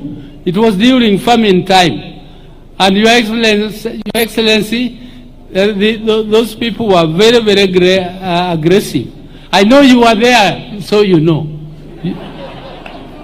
You know that Odongo Mamo came with gunias of money, bags of money, and also food. I was a poor civil servant. I had just come from being the provincial planning officer in Kakamega, and I came in to Bondo without expecting to contest any seat as a member of parliament. And I had no money. And even my brother Raila did not give me money. He was a member of parliament. Nobody gave me money, but Oduor came, and he was with Nyam Nyam and others, and Agunyo, Wakinagunyo. I can see them, those ones you call veterans. They came for us, to campaign for us in Webuye and here. And I can assure you, it was not an easy struggle, and they managed to go through that fierce force of KANU, and I managed to win the elections by landslide. By landslide. And Oduor, I can tell you people, if you didn't know, that he was more than security to Raila. He was more than security. He was also like a brother, and he knew everything. He knows, you know, what security knows what is ailing you, what security knows what is how you think.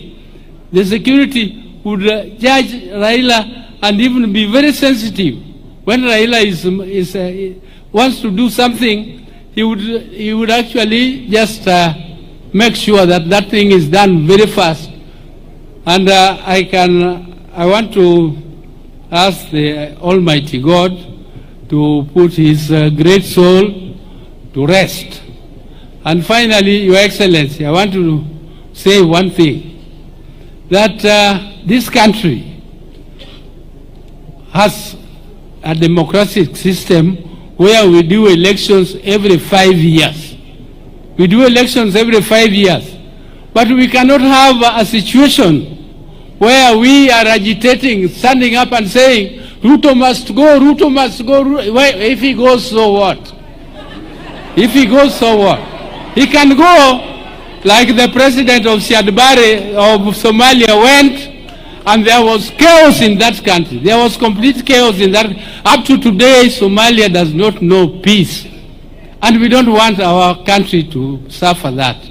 We want our country to be peaceful. We want to stabilize it. And that is the reason why we joined you, Your Excellency, when we were actually the ones carrying out what Gen Z was doing. We want to encourage this country to be peaceful, and we are going to work.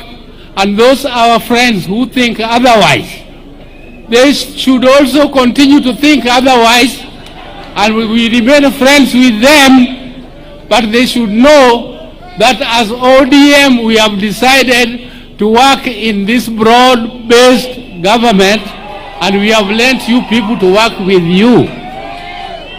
But Your Excellency, what I would like to appeal for, please make sure that our region gets its fair share of development.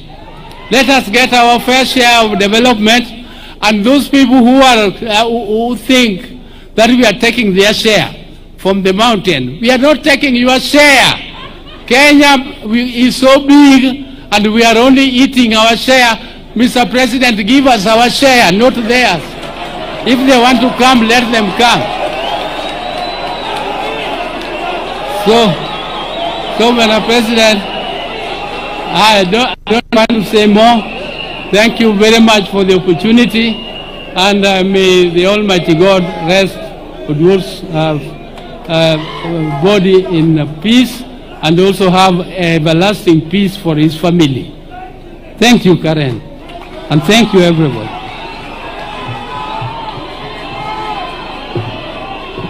The only orphan in East and Central Africa has spoken. Thank you, Dr. Oburu. On behalf of all the workers in the Republic of Kenya, allow me to invite the Secretary General of KOTU, Francis Atwoli, to say a word.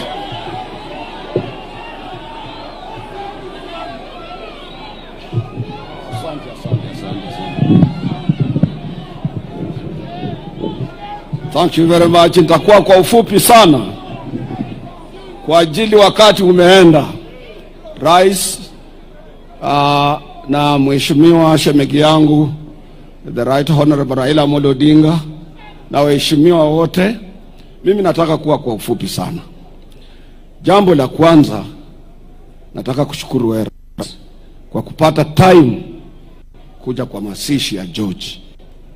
Mimi nimepata nafasi ya kuserve presidents wa Kenya wote since independence. Nimeona serikali ya Kenyatta, mzee founding father of this nation. Nimeona serikali ya Moi, baada tulikaa naye 24 years. Nimeona serikali ya Kibaki, nimeona serikali ya Uhuru, na nimeona serikali yako. Na labda serikali yako ndio mimi nitaserve ya mwisho, na alafu nirudi kule Hoisero. Nataka kusema hivi, sio wote kwa hawa president nimeona moja angelikuja matanga kama ya George. To be honest with you, I want to thank you very much for that. Kumpa Raila Odinga heshima ya kuja kwa matanga ya assistant wake. Na pia sisi tulikuwa katika Azimio vile unavyojua. Nilikuwa karibu sana na George. George is a terrible security organizer. Kuna wakati tulienda pahala, kuna upinzani ya watu wawili na wote ni watu wetu, na fujo imetokea, kuna yuko mtu pale katika dais, watu wote wameondoka. Mimi ndio nilienda kuambia mheshimiwa Raila, hapa nafikiria hatutakuwa na mkutano hapa, iko fujo. Raila akaita George. George akasema nipe 2 minutes. 2 minutes, George had organized, everything was okay. Mkutano ikafanywa na ikaisha. Najua shemegi yangu kupata mtu kama huyo haitakuwa rahisi, lakini mama Karen, wewe umepoteza sana pia kuliko sisi zote. Mwisho nataka kuongea maneno Daktari Oburu amesema. Kuna mzungu mmoja amekuja juzi kule Mbakasi. Huyu mzungu kuingia kwa tax, yule driver wa tax anamwambia Ruto must go. Ruto must go. Mzungu anamuuliza, me am a businessman, I've come here, I have a chemical branch of my organization, where do you want me to go? Because mzungu ajui ni yeye anaambiwa he must go. Mimi nataka kuuliza wa Kenya, wacha tujaribu kuwa patriotic, tupende nchi hii. Maneno ikiharibika katika, na mimi nataka kushukuru shemegi yangu Raila Odinga. Kufanya kazi na serikali sio kusema you have compromised your principles. Nchi hii ni kubwa. I'm appealing to Kenyans, ni lazima tuje pamoja tulinde nchi hii. Na pia nimesikia katibu mkuu wa chama chetu cha ODM akisema maneno ya watoto wa huko kwangu. Pia ningeliomba nyinyi politicians, let us not mix politics with our young children. Tuache watoto wasome. Ukiwa ukitaka siasa, fanya na adults, usiende kwa watoto. Chanzi sana, pumbavu sana. Ninataka kuachia hapo. Nasema poleni sana. Thank you very much. Hello. Asante ndugu Atwoli. We have, Your Excellency, 2 of your cabinet secretaries here present. we have the Cabinet Secretary responsible for East African Affairs, the Honorable Beatrice Askul. And we have the Cabinet Secretary responsible for Energy from our very own county, the Honorable Opiyo Wandayi. Allow me to invite the Honorable Opiyo Wandayi to handle this part. Waziri, karibu.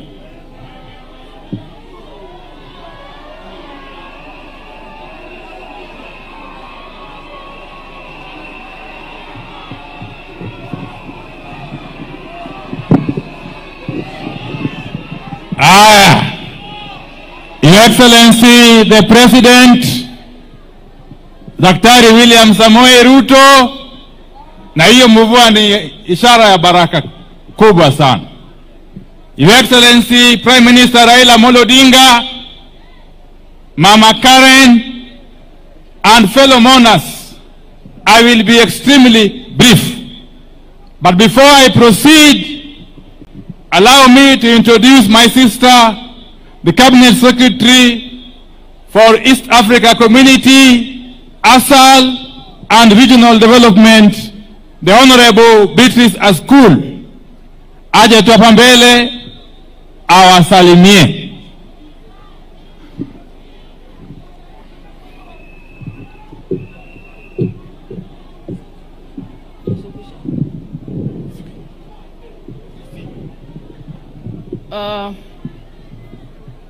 Mheshimiwa Rais wa Jamhuri wa Kenya, Mheshimiwa Prime Minister ambaye ni baba, mama mjane Karen, waombelezaji wote, wanasiasa walioko, God is good and all the time.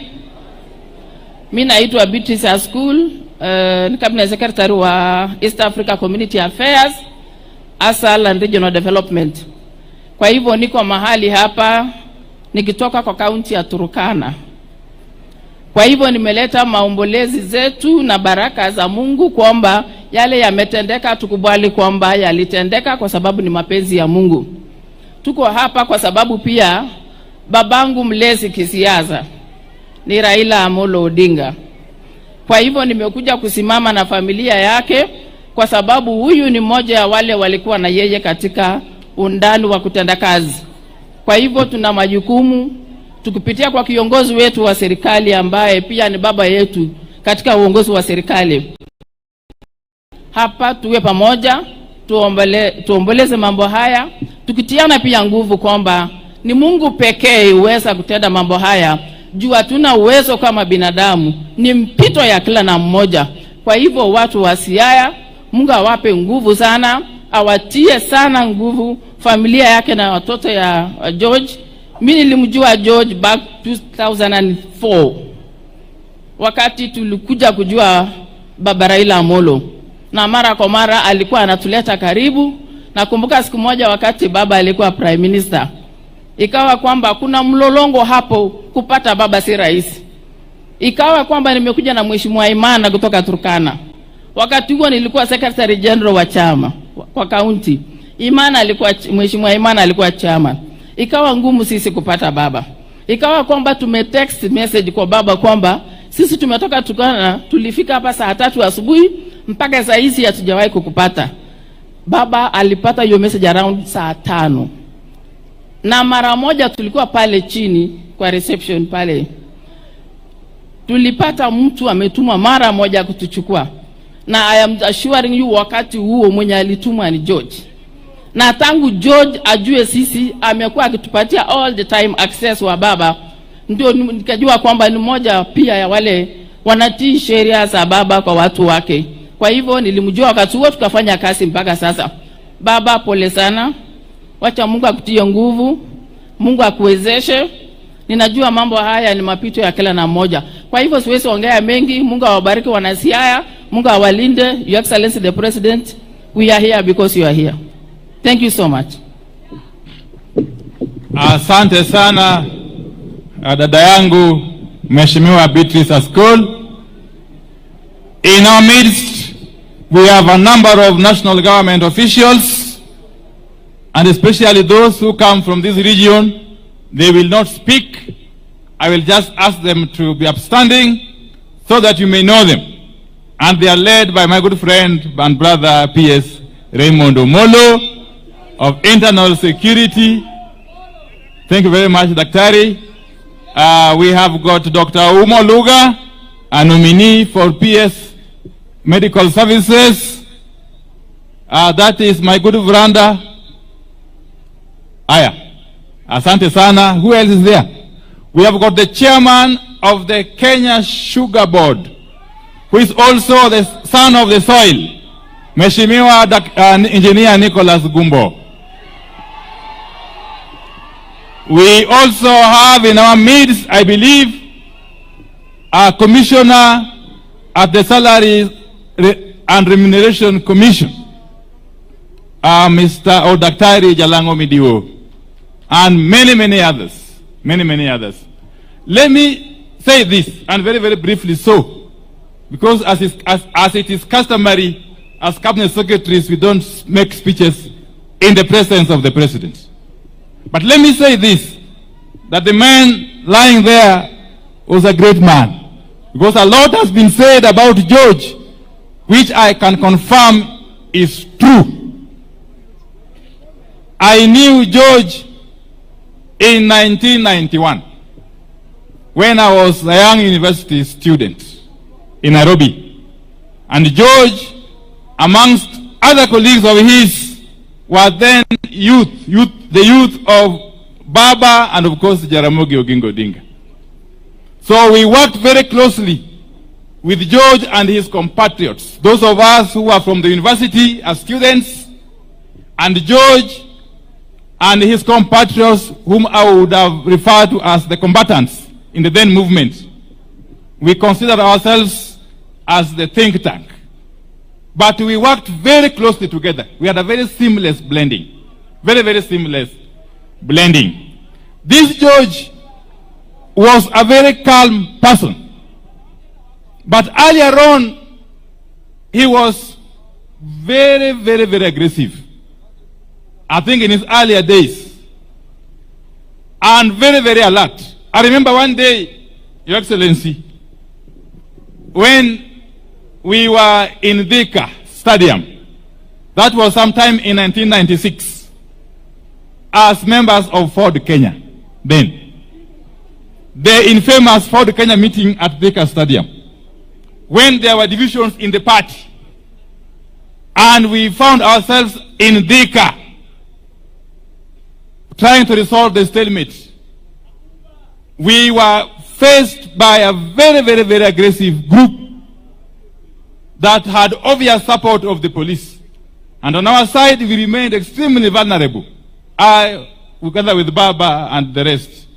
George, on that particular day, demonstrated utmost bravery and actually saved the day, because otherwise a lot of damage would have been done. Fast forward, Your Excellency, I found myself with George. You know, those days when you were youth, under Baba, being arrested was customary, was normal. You'd be arrested every other day. But one time, Your Excellency,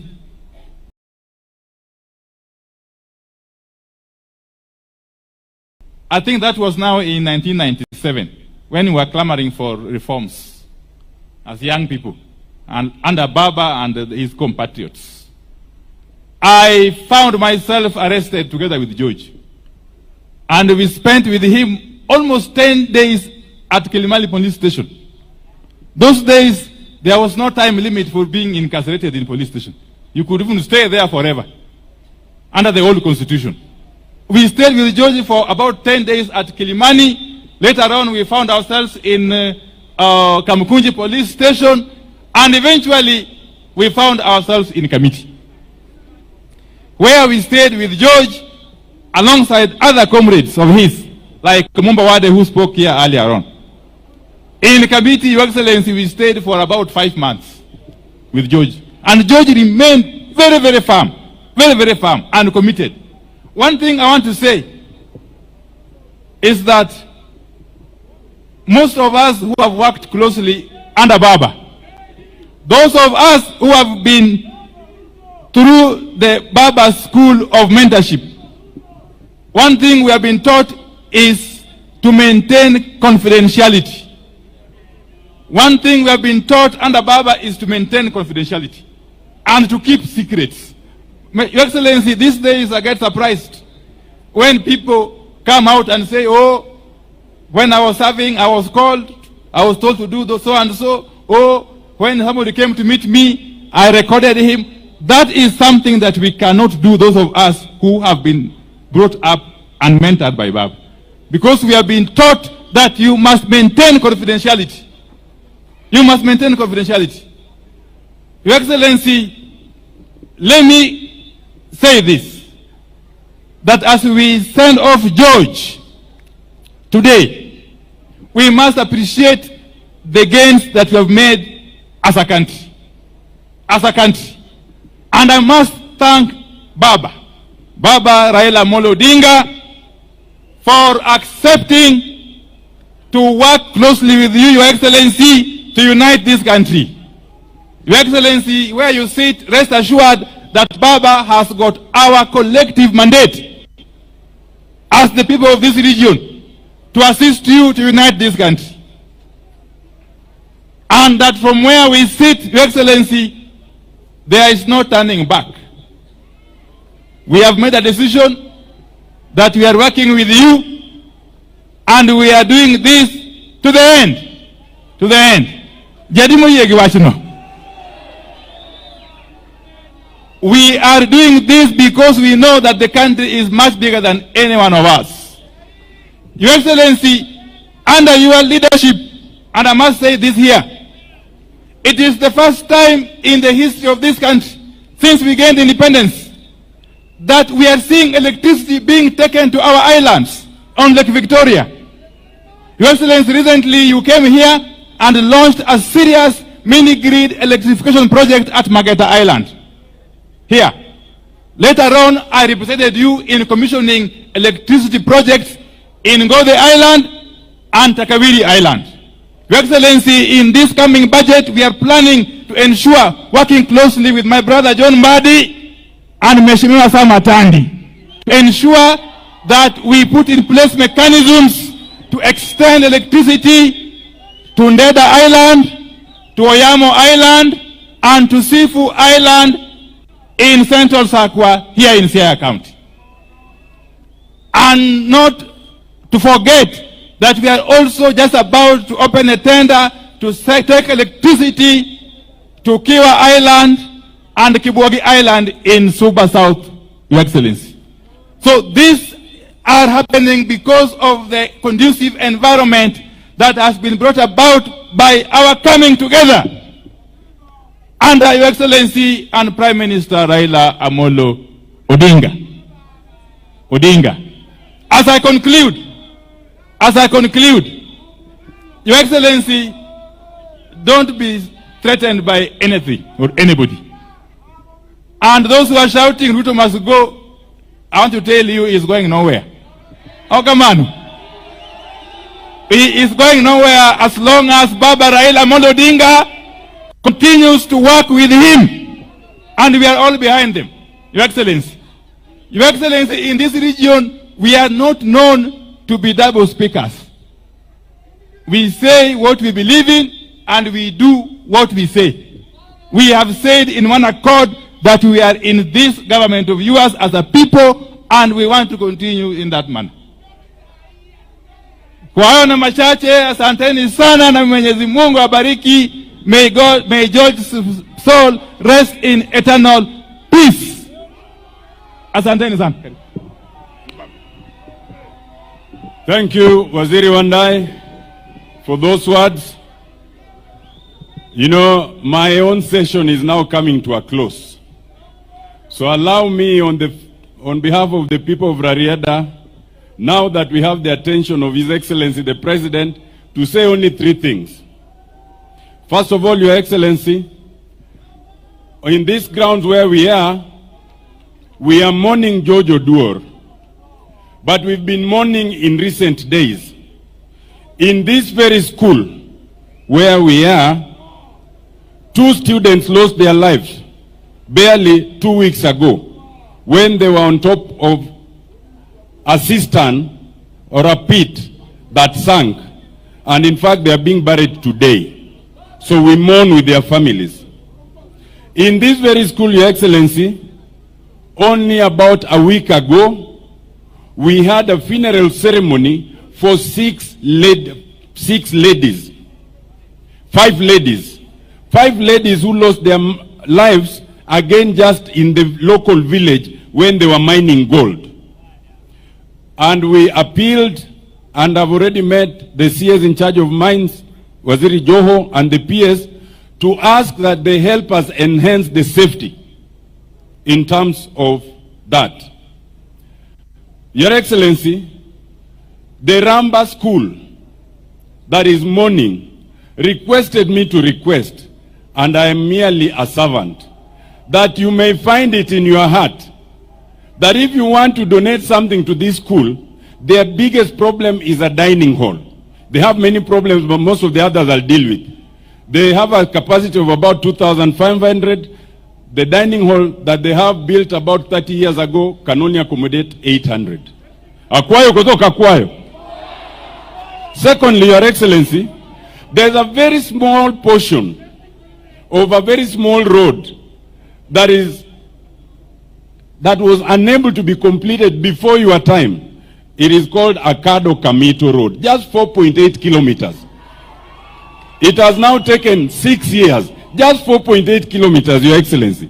We plead that you might find it, not just complete it, but once it gets to a place like Assembly Bay, and you know Assembly Bay, Your Excellency, we've been there with you. When you continue now, past Luak, then you go to the Right Honorable's home. That's 11 kilometers.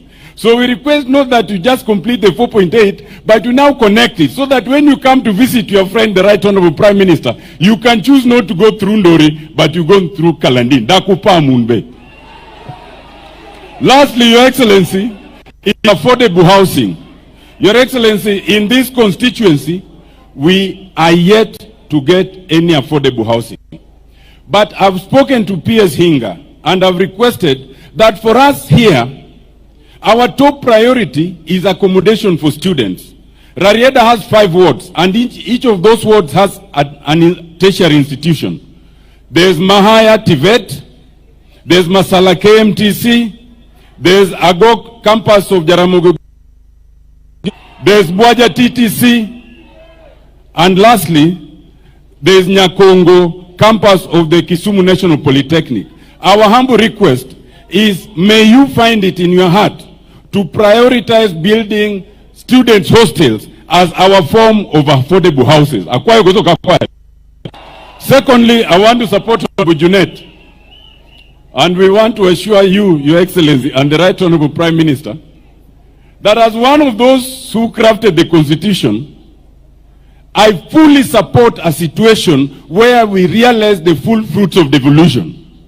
And therefore, if things are stuck in the National Assembly, I will be the first to support Junet to unlock it. But we equally plead with you, Your Excellency, and the Right Honorable Prime Minister, that there's this other thing called CDF, NGCDF. Hii pia msitunyang'anye jameni. Hata ukiangalia hii shule, it is shining courtesy of CDF. I agree that members of parliament have no business involving themselves in the details of CDF, including construction. Lakini at the end of the day, CDF to konyo kozo konyo.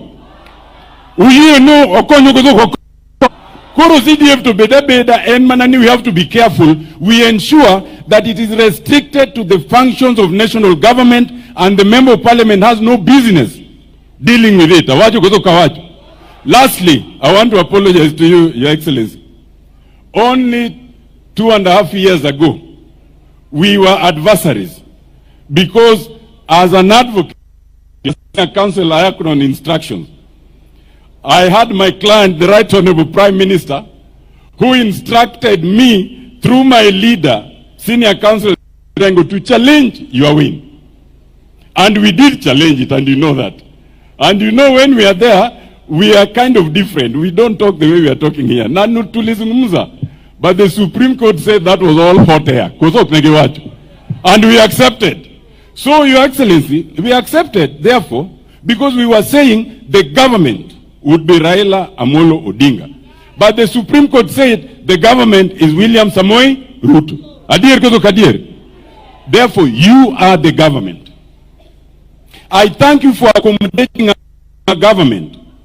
And the distinction therefore is, we are not the government, but we are in government, courtesy of your accommodation. We are in government because we have donated experts like Opio and I to work with you.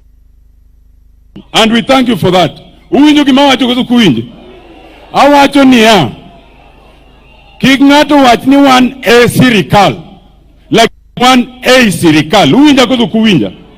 And for that reason, we beg that you give a little leeway to Waziri Wandai, Waziri Mbadi, Waziri Askul and others. Because in this region, we have suffered for 60 years. So Dr. Oburu said that give everyone their due. But you know, if you get two children, one who is angry, you can't give them equal by way of what's called affirmative action.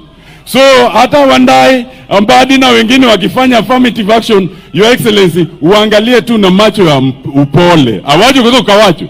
Allow me now to invite the governor of Siaya, His Excellency James Agri Orengo, to take over from here.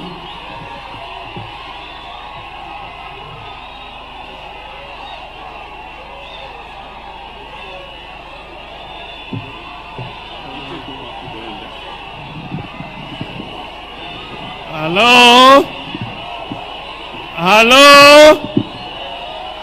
Hello? Ero kamano, ero kamano. Ero kamano. Ero kamano. Now, we have a very short period and it is raining, so we want to make this bit as quickly as possible. And Your Excellency, the President of the Republic of Kenya, Your Excellency Raila Odinga, Mama Khan and the family and the leadership that are here. Now it is my role to... I'll start by calling upon Honorable Wajakoya, 1 minute only, and then I'll call the governor.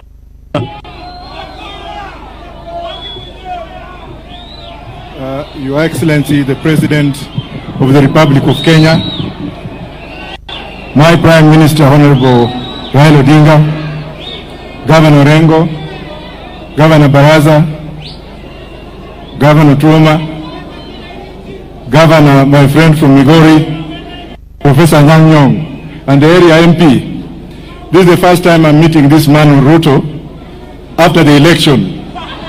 I wish you had called me before, maybe stories would have been different. But let me take this opportunity to tell you that had I won the presidency, maybe I could have been the one talking here. But I congratulate you for your good work. The only thing I have to say, because I've been given 2 minutes, I will say two things. Number one, devolution. Governors are suffering. Governors do not have money. The monies have not been sent to these people. Governors are borrowing to pay their employees. Governors are really being faced with the problem of not paying contractors money for devolution. That devolution was brought by the Right Honorable Raila Odinga. Secondly, I would like you, Mr. President, and I recognize you, I would like you that when you go back home today,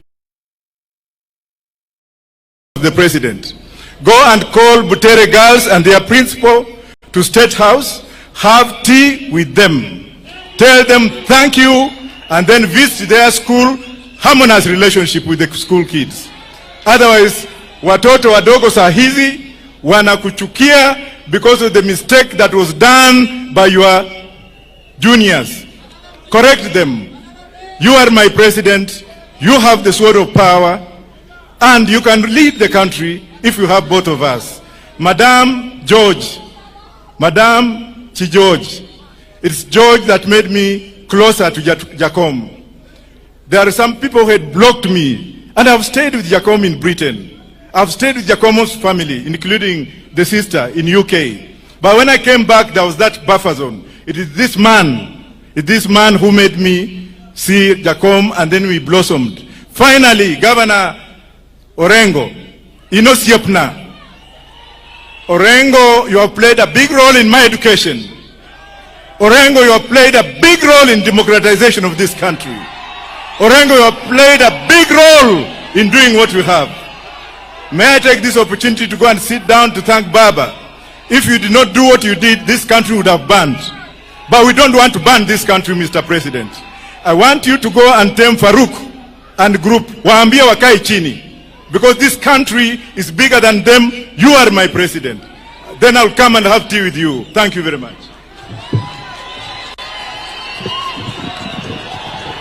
Thank you, thank you, thank you. Now it is my honor and privilege to call the governors to come here and introduce themselves. Time is not on our side. Can I start with the order in which you are sitting? Governor Baraza, Governor Tuoma, Governor Ochilo, Governor Anyang' Nyong'o, and Governor Gladys Wanga.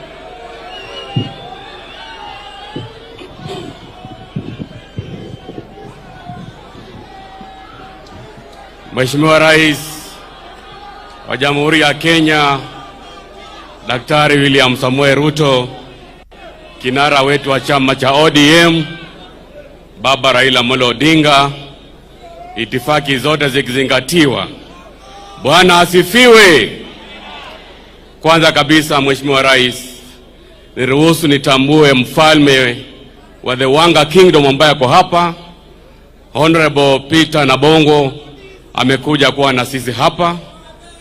Pia niruhusu nitambue Kakamega Council of Elders ambao wamekuja hapa kwa siku ya leo kuomboleza ndugu yetu. Wasimame tafadhali, na MCS wa Kakamega pia msimame, MCA 20. Asante. Kwa niaba ya wana Kakamega wote, mimi nimekuja hapa kuleta pole zetu kwa ndugu yetu na familia ya ndugu yetu George Oduor, ikiongozwa na mama mjane, Mama Karen, na pia Baba Raila Amolo Odinga. George mimi nilimjua, na tumepoteza jemedari ambaye amedhihirisha wazi ya kwamba as a security wa Baba Raila Amolo Odinga, you must be loyal. My brother George apumzike kwa amani.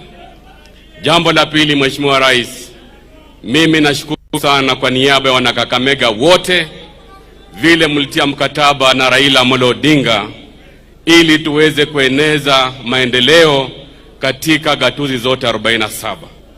Na leo my brother Junet amesema ya kwamba atakuwa mstari wa mbele kutetea pesa zije katika gatuzi zetu 47. Kwa niaba ya magavana wote, mimi kama mwenyekiti wa kamati ya fedha, nashukuru sana ule mkataba ambao ulitilia mkazo pesa za kuja hapa katika gatuzi 47, shilingi bilioni 450. Na mimi niko na imani ya kwamba wabunge kuwekelea mkono hizo pesa zitakuja hapa. Mwisho kabisa, kwa niaba wana Kakamega wote, nataka kusema kwamba sisi tuko imara na tunaunga mkono serikali ya mapana na marefu, yani broad based government. Asanteni sana na Mungu awabariki.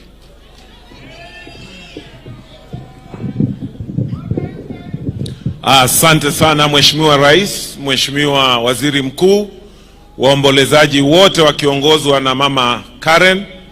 Wacha pia mimi kwa niaba ya watu wa Busia ambao wamekuja hapa, mnaweza simama tu mpunge mkono, najua kuna waheshimiwa wako pale nyuma. Asanteni sana. Hao wote wamekuwa marafiki wa George, tayari hatuwezi kurudia. Wale wamekuwa karibu na mzee, wengi mumetambua kwamba kupitia katika George huyu amekuwa pia kama mmoja wetu, kwa sababu huwezi kuwa kwamba ulikuwa karibu na mzee na ukose kumjua George. Yetu ya mwisho ya George, kwa mama nitasema tu pole. Mimi pia nimemjua George zaidi ya miaka 20 na kitu, na yangu ya mwisho nakumbuka aliniita tukitoka mambo ya broad based, akaniita kwenda kwa mzee, kwa baba, kwamba kuja hapa kwa baba kidogo baada ya kutia ile sahihi, na nafikiria ndiyo ilikuwa siku yangu ya mwisho. So George, fare thee well, may the Almighty God rest your soul in eternal peace. Ya mwisho, Mheshimiwa Rais, mimi tu pia nitasema, najua nchi yetu inapitia changamoto, lakini wale wazungumzaji ambao wamezungumza hapa, ni majukumu yetu kama viongozi kutatua shida zetu. Hatuwezi kusema kwamba tutazungumzia tu hizi shida ni kama kuna mtu mwingine atakuja kutatua. So vile tumesema kwamba Kenya ni yetu wote, na tukasema kazi ifanywe pamoja, haimaanishi vile watu wamezungumza hapa kusema kwamba ile maadili umekuwa nayo umeitupilia mbali. Ni kusema tu tutaweza weka mikono yetu pamoja vipi so that tuweze kufanya nchi yetu bora kwa sisi wote. So Wandai umezungumuza, na mimi nitasema tu, unajua ile mambo iko hapa Siaya ndio iko Busia. Mambo ya Ring Road ilikuwa almost the last 20 years haijafanywa, na hata ilikuwa imeshawekwa kandarasi. Shida zile za industrialization kule kwetu ndio tuko nazo. So tutatamani tu vile tunafanya kazi pamoja, that let it work for all Kenyans, including us there who are in Busia. Asanteni sana, Mungu wabariki.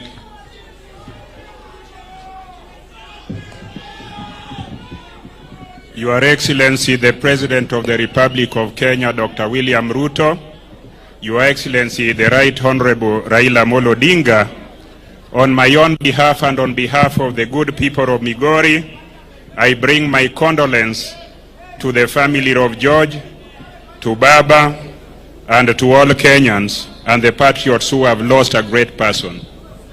Your Excellency, the President of Kenya, not many people know why Baba is called the People's President.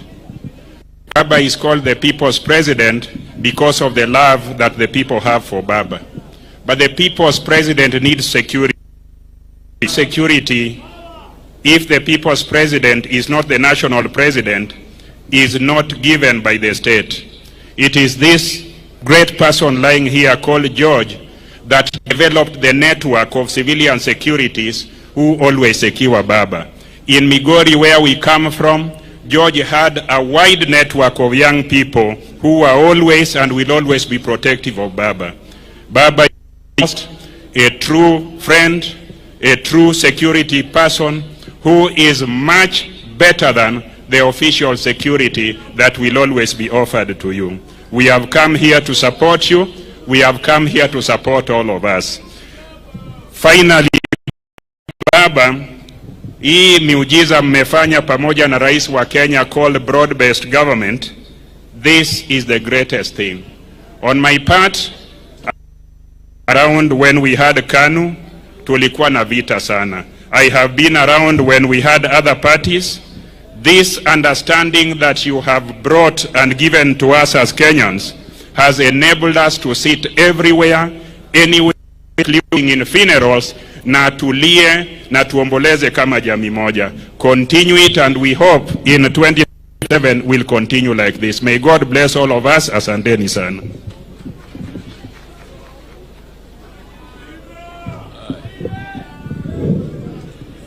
The President of the Republic of Kenya, His Excellency Ruto, the Prime Minister Raila Odinga, the family of George, Mama Karen and the family, I bring you poleni sana for the loss of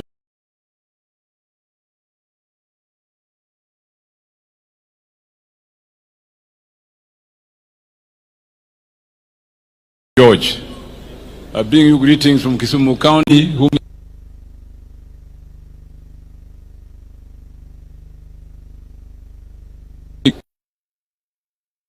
Professor, wait a minute. Let me see whether I can pass this phone to the Prime Minister. And that was the confidential relationship I think George had with the Prime Minister. When he knew when there was somebody who wanted to reach him urgently, he had the confidence of passing his own phone to the Prime Minister. I thank the Prime Minister for that kind of relationship with George, because it made it easier for us to access him when he had meetings and very important things to attend to when we wanted to reach it. So I thank you very much. I thank George for the service he gave us as those who work with you and the confidence he had in us. Finally, Mr. President, I know those of us who are governors are in charge of health. The Constitution of Kenya gives a health function to counties. And we have been having some problems of health, especially the SHA.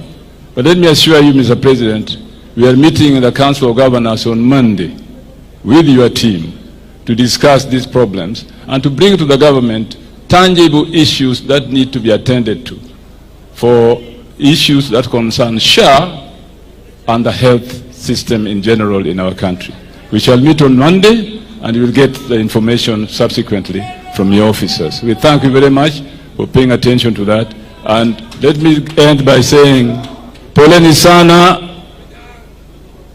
Jondori, poleni sana Josiah, poleni sana the family, Modu, such an important person like George, who was a good friend, a good comrade, and a good supporter of us as ODM and as those who have struggled with Raila for so many years. Thank you very much, and may God bless you.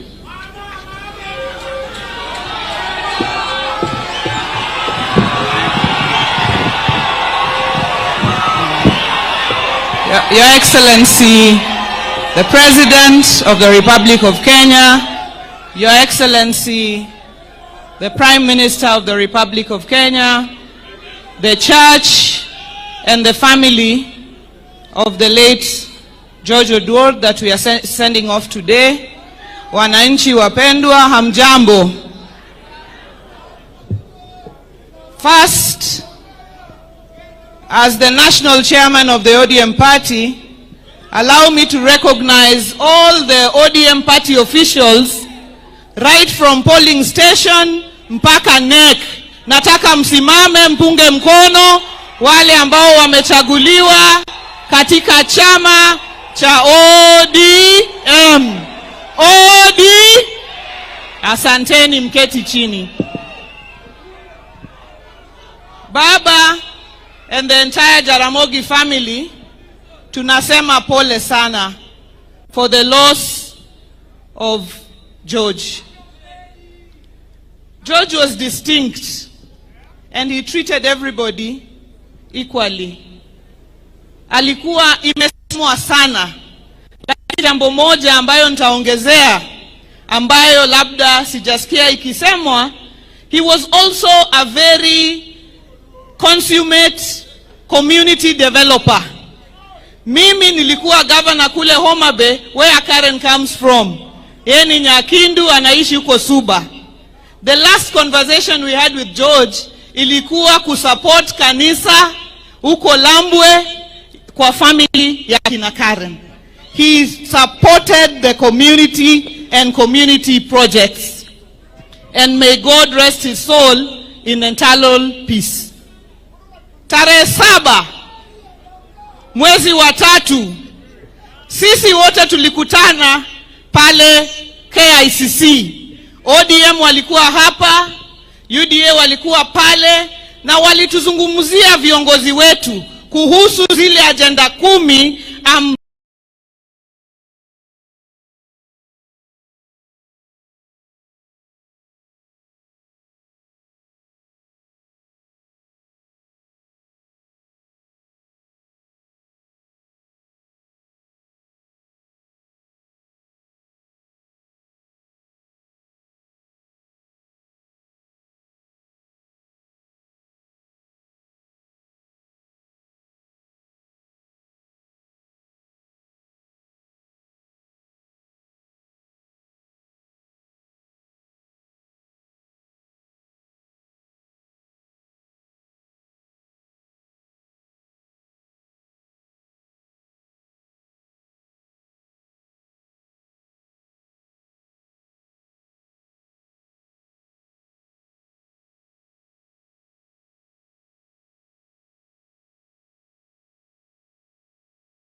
behind. Mwisho, unajua mama akiwachana na baba, sisi tulifikiria ni kina mama wanaongea sana kwa hii maneno. Mimi nimeona ili wangoniga chiapa gosoga chagua. Anakaa kama mama. Wakati alikuwa na mzee, alikuwa anasema huyu mzee ndiyo yeye, huyu ndiyo ndume, huyu hata akiona ukipita pale kwa fence anakutupia mawe. Lakini wakati mambo inaharibika, huyu mama anafunga stocking kwa kichwa, kabla hata hajapiga mswaki, ameamuka asubuhi, anaenda kwa barasa. Anasema huyu mzee ni bure kabisa.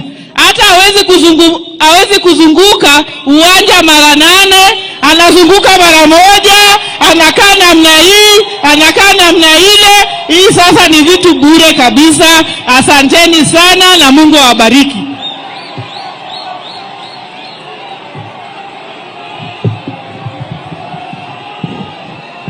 Thank you. Erokamana nya Gladys. Akene loro nyadiboro no to tiende ango. Mano to kisungu mane. Anado wacho matina henya nikech seche sedhi. Your Excellency the President, this man we are burying today was a freedom fighter. He was not just a security for Raila Amolo Odinga. George was a freedom fighter, and they have been shown the veterans who were arrested at that time and taken to committee for nearly a year. I am proud to say today that I acted for them when they were charged with murder. For 9 months, they were in committee. I've been to committee myself. It is not a hotel. And the reason why they were arrested was because at Central Park, a policeman, special branch, was killed at the Central Park near the Serena Hotel.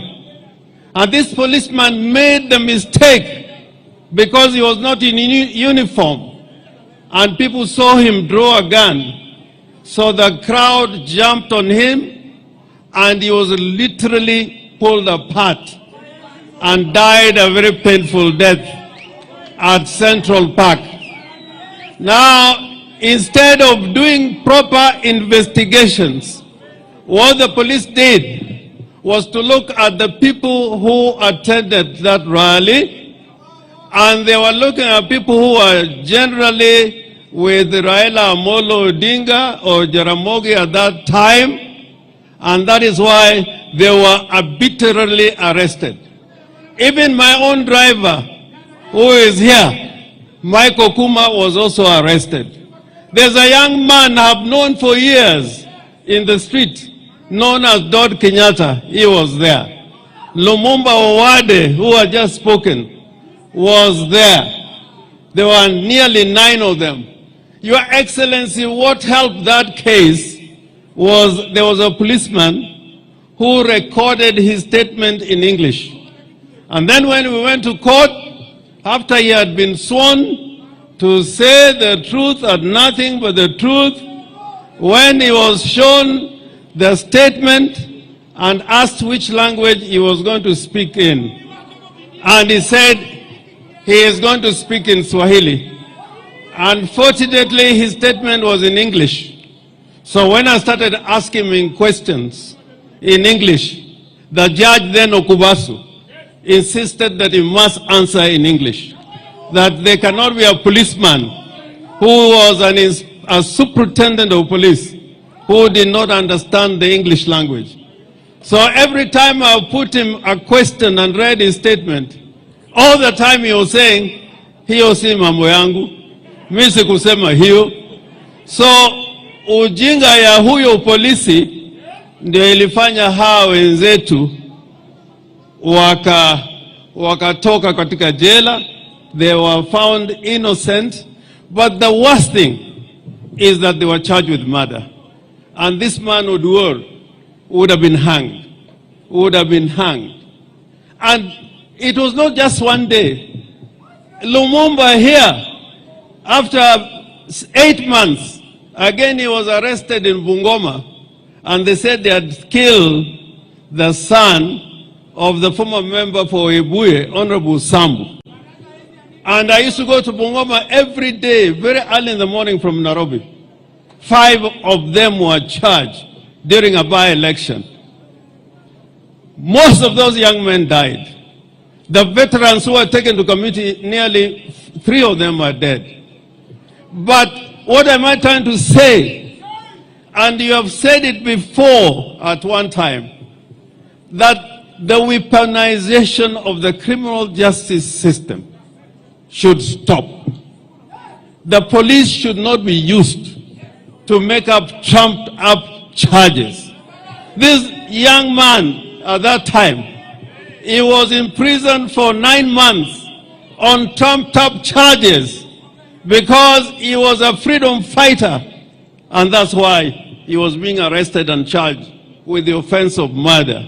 And I thank God that policeman, he wrote a statement in English, but somebody wrote it for him, and then when he was being questioned in court, he said no, he didn't know. There was a time when Jaramogi was called upon to go and give a statement at the CID concerning the death of Julie Ward. I think, Raila, you remember this because there's a young man who had gone into exile and had talked to Jaramogi. And Jaramogi made a statement. Instead of investigating that case, they now called Jaramogi to make the statement. And it was not an easy time at that time. So what I'm trying to say, let us build a society which is based on the Constitution and the rule of law. We can say many things.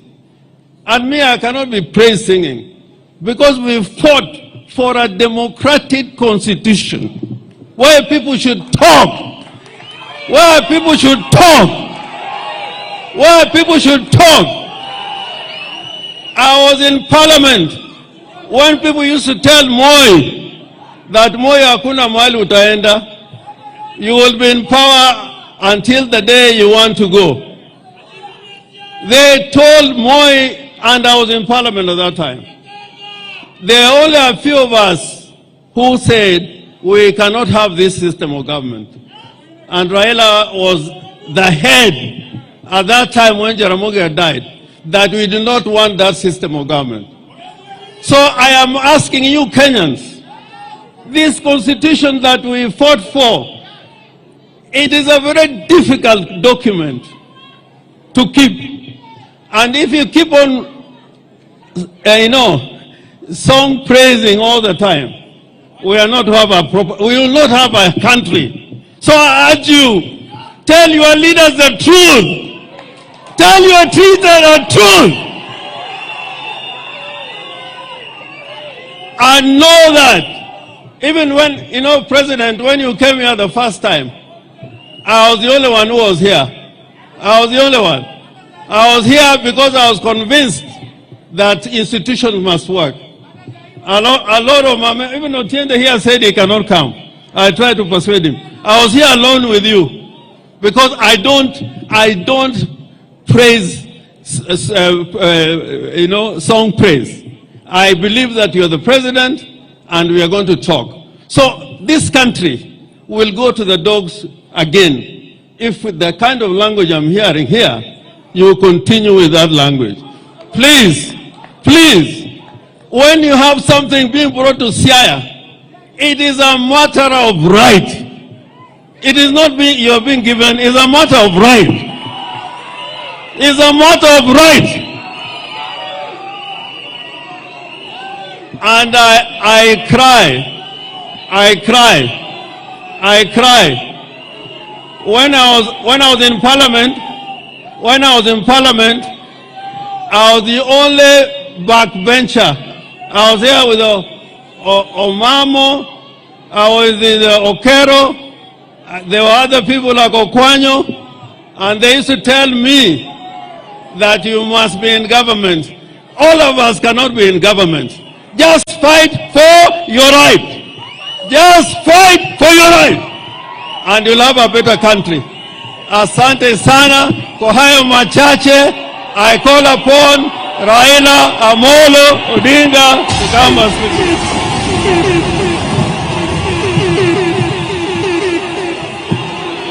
Hallelujah.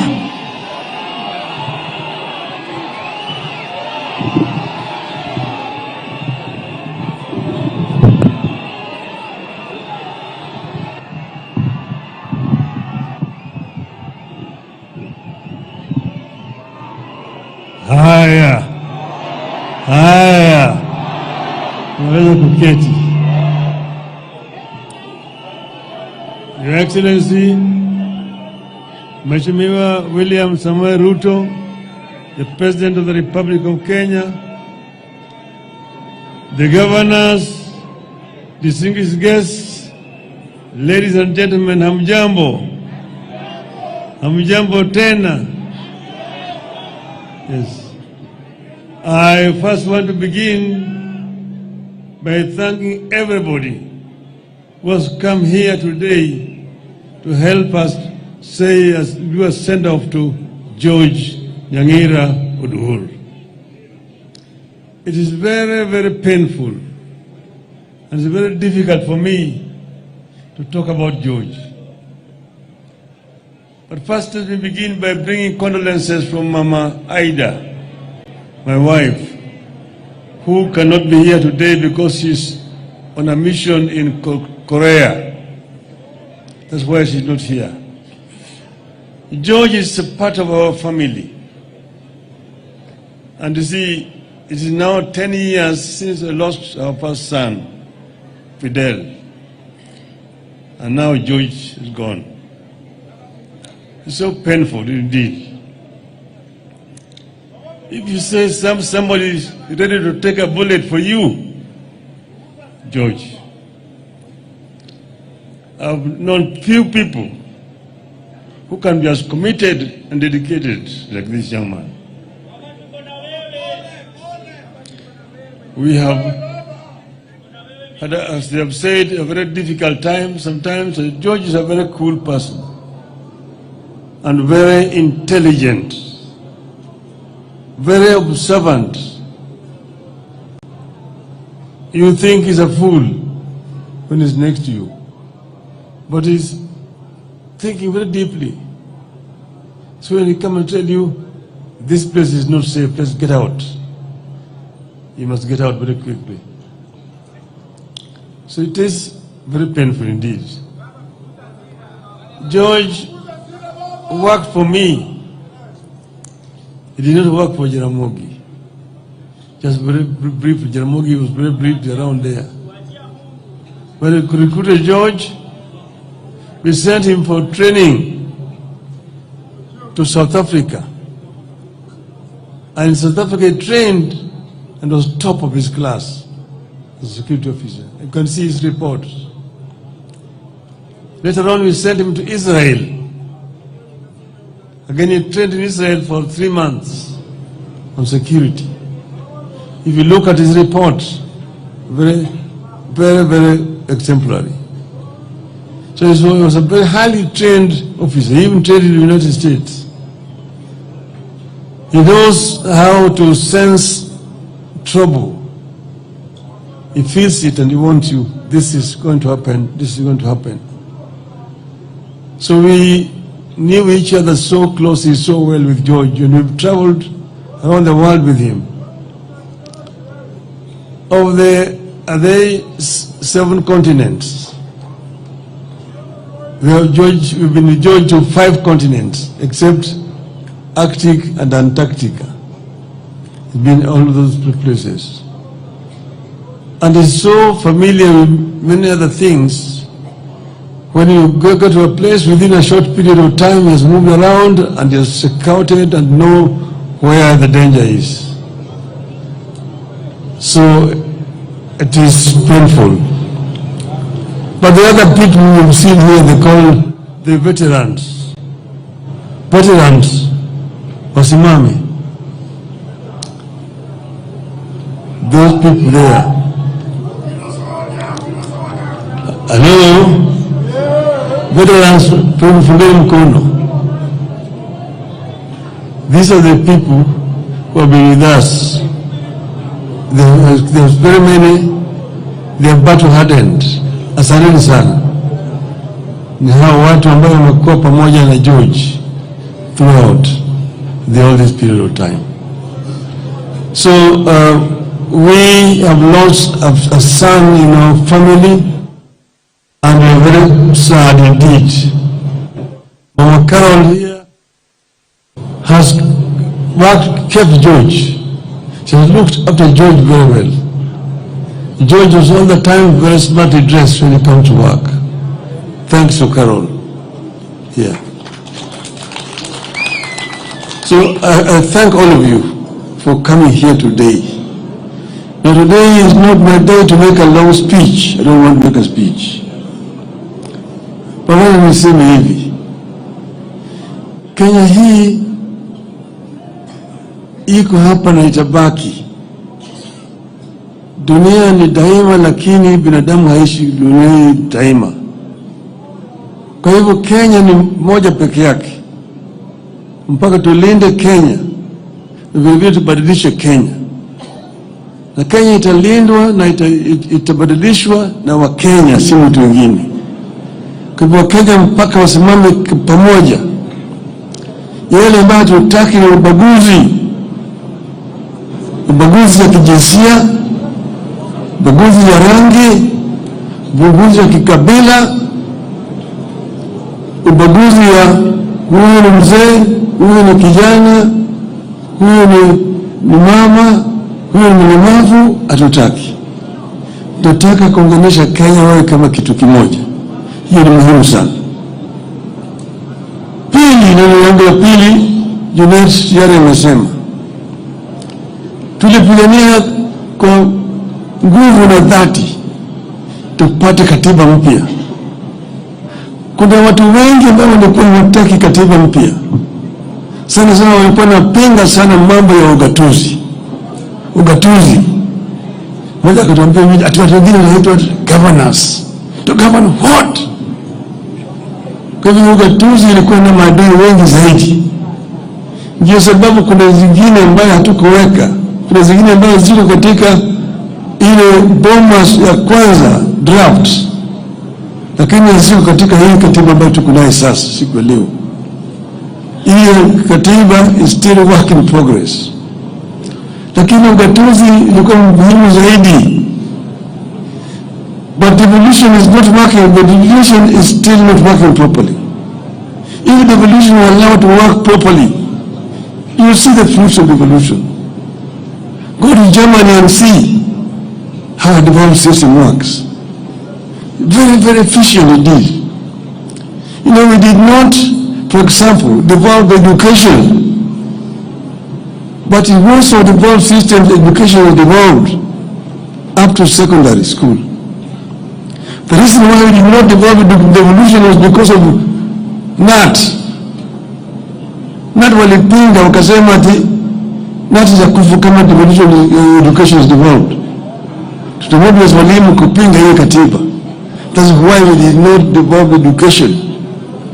But even if it is not devolved, Mr. President, it can be delegated. Some people can be delegated. See, that's not there. If they oppose the devolution of education system. But even the other one, infrastructure. Your Excellency, I'm the one who was Minister for Roads and Public Works, came up and created these agencies, Kenya, Kura, and Kera. Because of the bureaucracy at that time, things were so centralized under the Minister of Education, and the Permanent Secretary is the accounting officer. Things were very inefficient and not working. So the World Bank, we worked together and created these agencies But that was under a unitary system of government. With a devolved government, there's no need for Kura and Kera. Kura and Kera should be under the counties. It does not make any sense that somebody is sitting in Nairobi and has got roads in Mombasa town.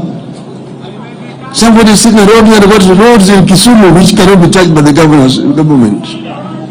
Within Nairobi town itself, city itself, so many roads there are not under Nairobi county government. They're under national government. That's why it's so inefficient. It's so inefficient. Let us devolve funds to the counties. And as I was told the MPs, and they disagree. CDF, national government, give that CDF national government, but to the counties, not the MPs. So levy. Members of Parliament, Your Excellency, have no business concerning roads. The role of members of Parliament is clearly stated. Representation, legislation, and oversight. How do you oversight when you yourself are actually implementing?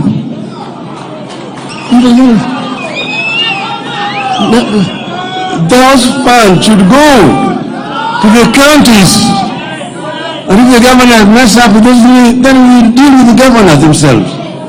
But they don't tie the hands of governors. And then MPs go and say, mimi ndio nimejenga barabara hii, pia nimejenga barabara hii, nimejenga shule hii, niko hospitali hii, governor hajafanya chochote. Because the governor has not been given the money. Give the money to the governors. Let devolution work properly. And that's why I say that if they don't do it, we will make it an election subject. Campaign properly against the members of Parliament. So that members of Parliament should allow governors to do their work and then do oversight, which is your constitutional duty. That is what I wanted to say today. I don't want to make a long speech. My brother, Mheshimiwa Rais wa Jamhuri ya Kenya, karibu ongea na watu wako.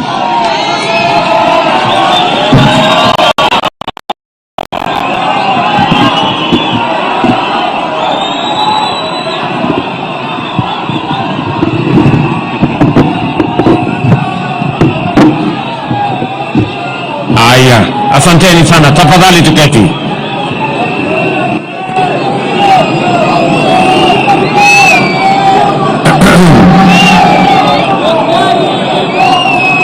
Mama Karen, mjane wa rafiki yetu George Oduor, Mheshimiwa Raila Odinga, kiongozi wetu wa chama ya ODM na Prime Minister wa Republic of Kenya, viongozi wote wengine, wananchi wa hapa Siaya, hamjambo. Amoso Odurua,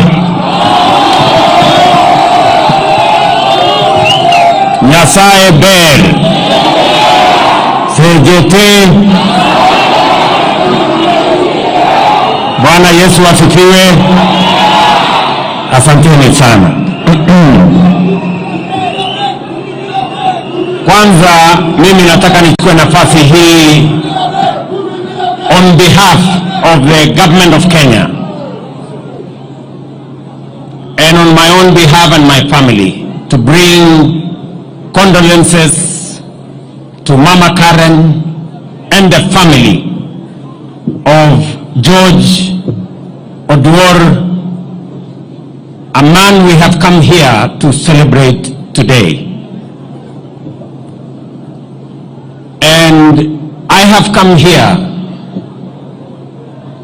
not because George is elected in any capacity or wields any public position, but I have come here because George has demonstrated beyond any doubt that he is a Kenyan who has demonstrated competence as a security officer.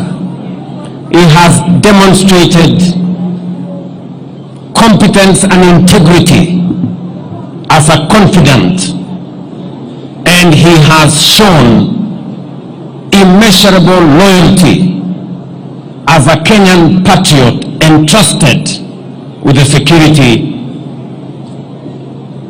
especially that of the Honorable Raila Odinga. And therefore, on behalf of many Kenyans, we have come here to celebrate a man, a competent police officer,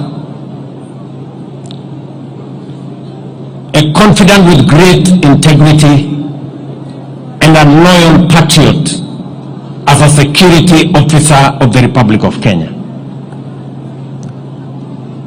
And George, though being a very humble security officer, and because I believe very strongly in the bottom-up principle, that's why I have come here to celebrate this humble person who has demonstrated great loyalty, integrity, and competence. So, to the family, Mama Karen, tumekuja hapa kumwenzi huyu shujaa, mtu ambaye alijitolea. It is very difficult when I saw the comments of our Prime Minister about George, that he was a person you can entrust with many things, including money. You know how difficult it is to trust people with money. This is one person that Prime Minister could trust with many things, including money. And therefore, we have come here to celebrate a man of integrity, a competent police and security officer, and a man we all celebrate. Allow me to use this occasion of George, because I also came to know George as a member of ODM then. And we were in many places together. And somebody said here, I benefited also from his security services, and that is true. Whenever we went to situations as members of ODM that time, George was on hand, and many of the people I have seen here, including Lumumba, who I thought was a security officer, I now know that he is an elected MCA. And allow me to use this occasion to thank my elder brother, the Honorable Raila Odinga.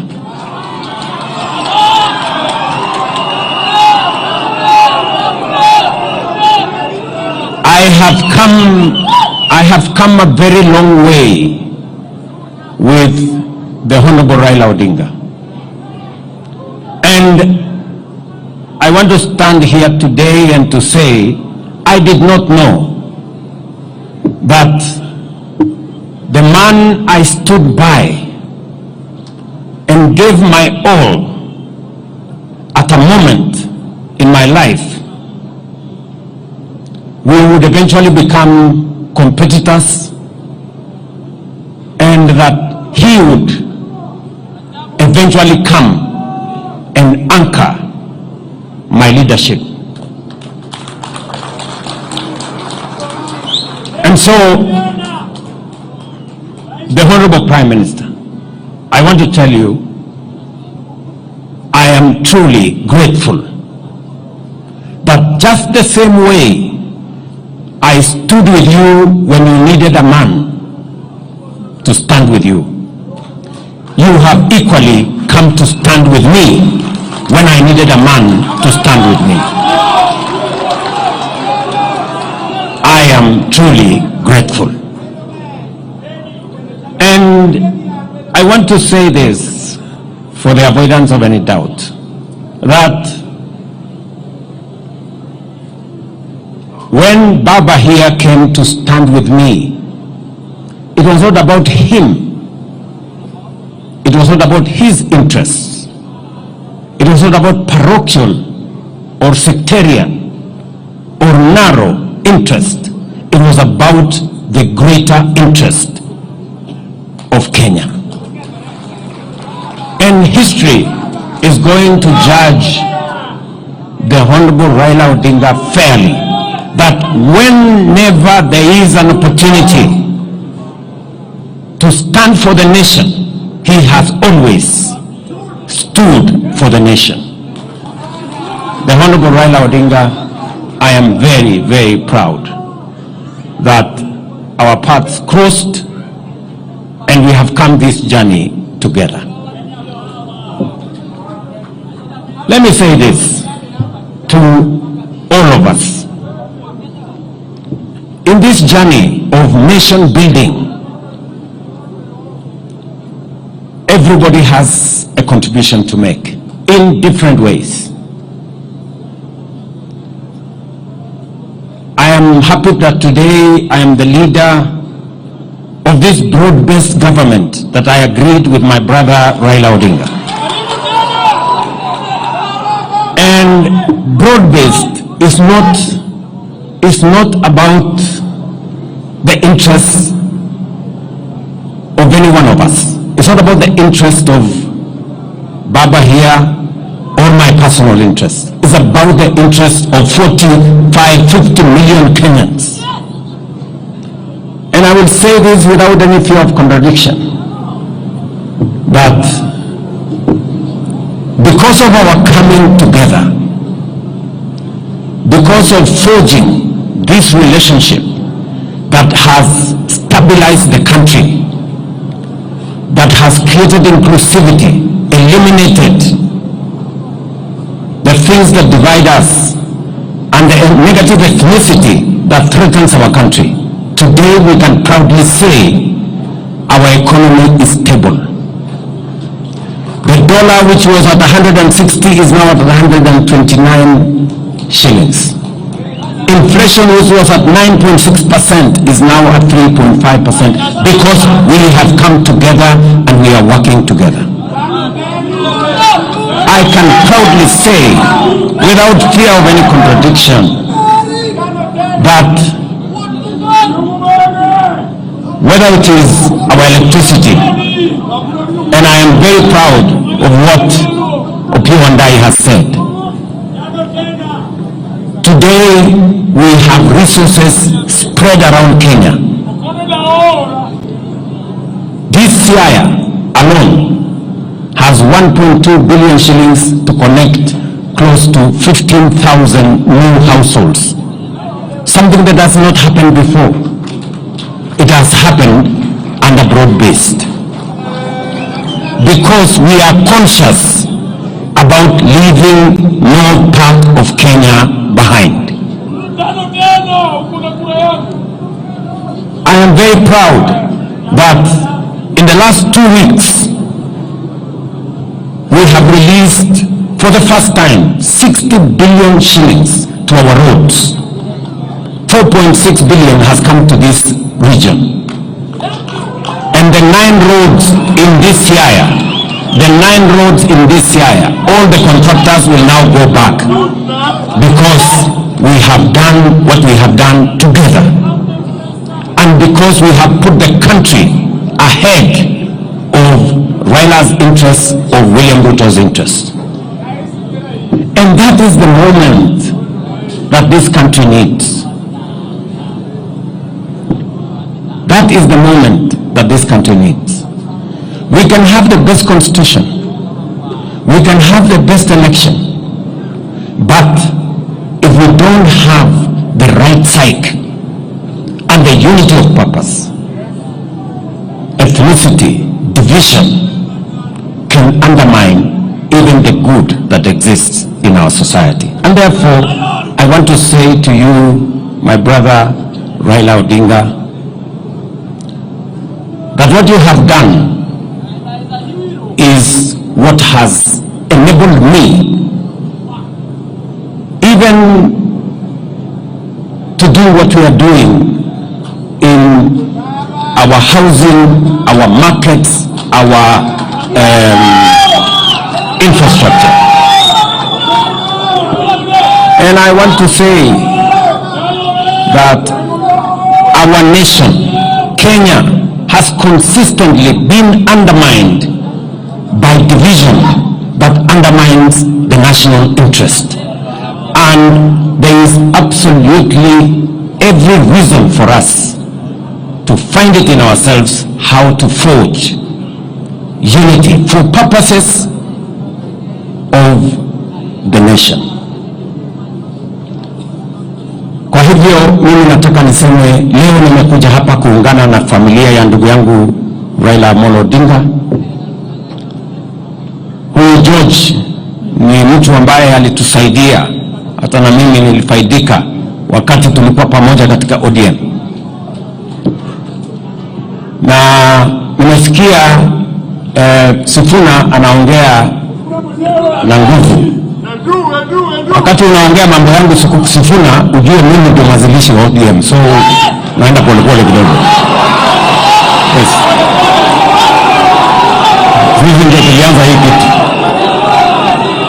Ama namna gani?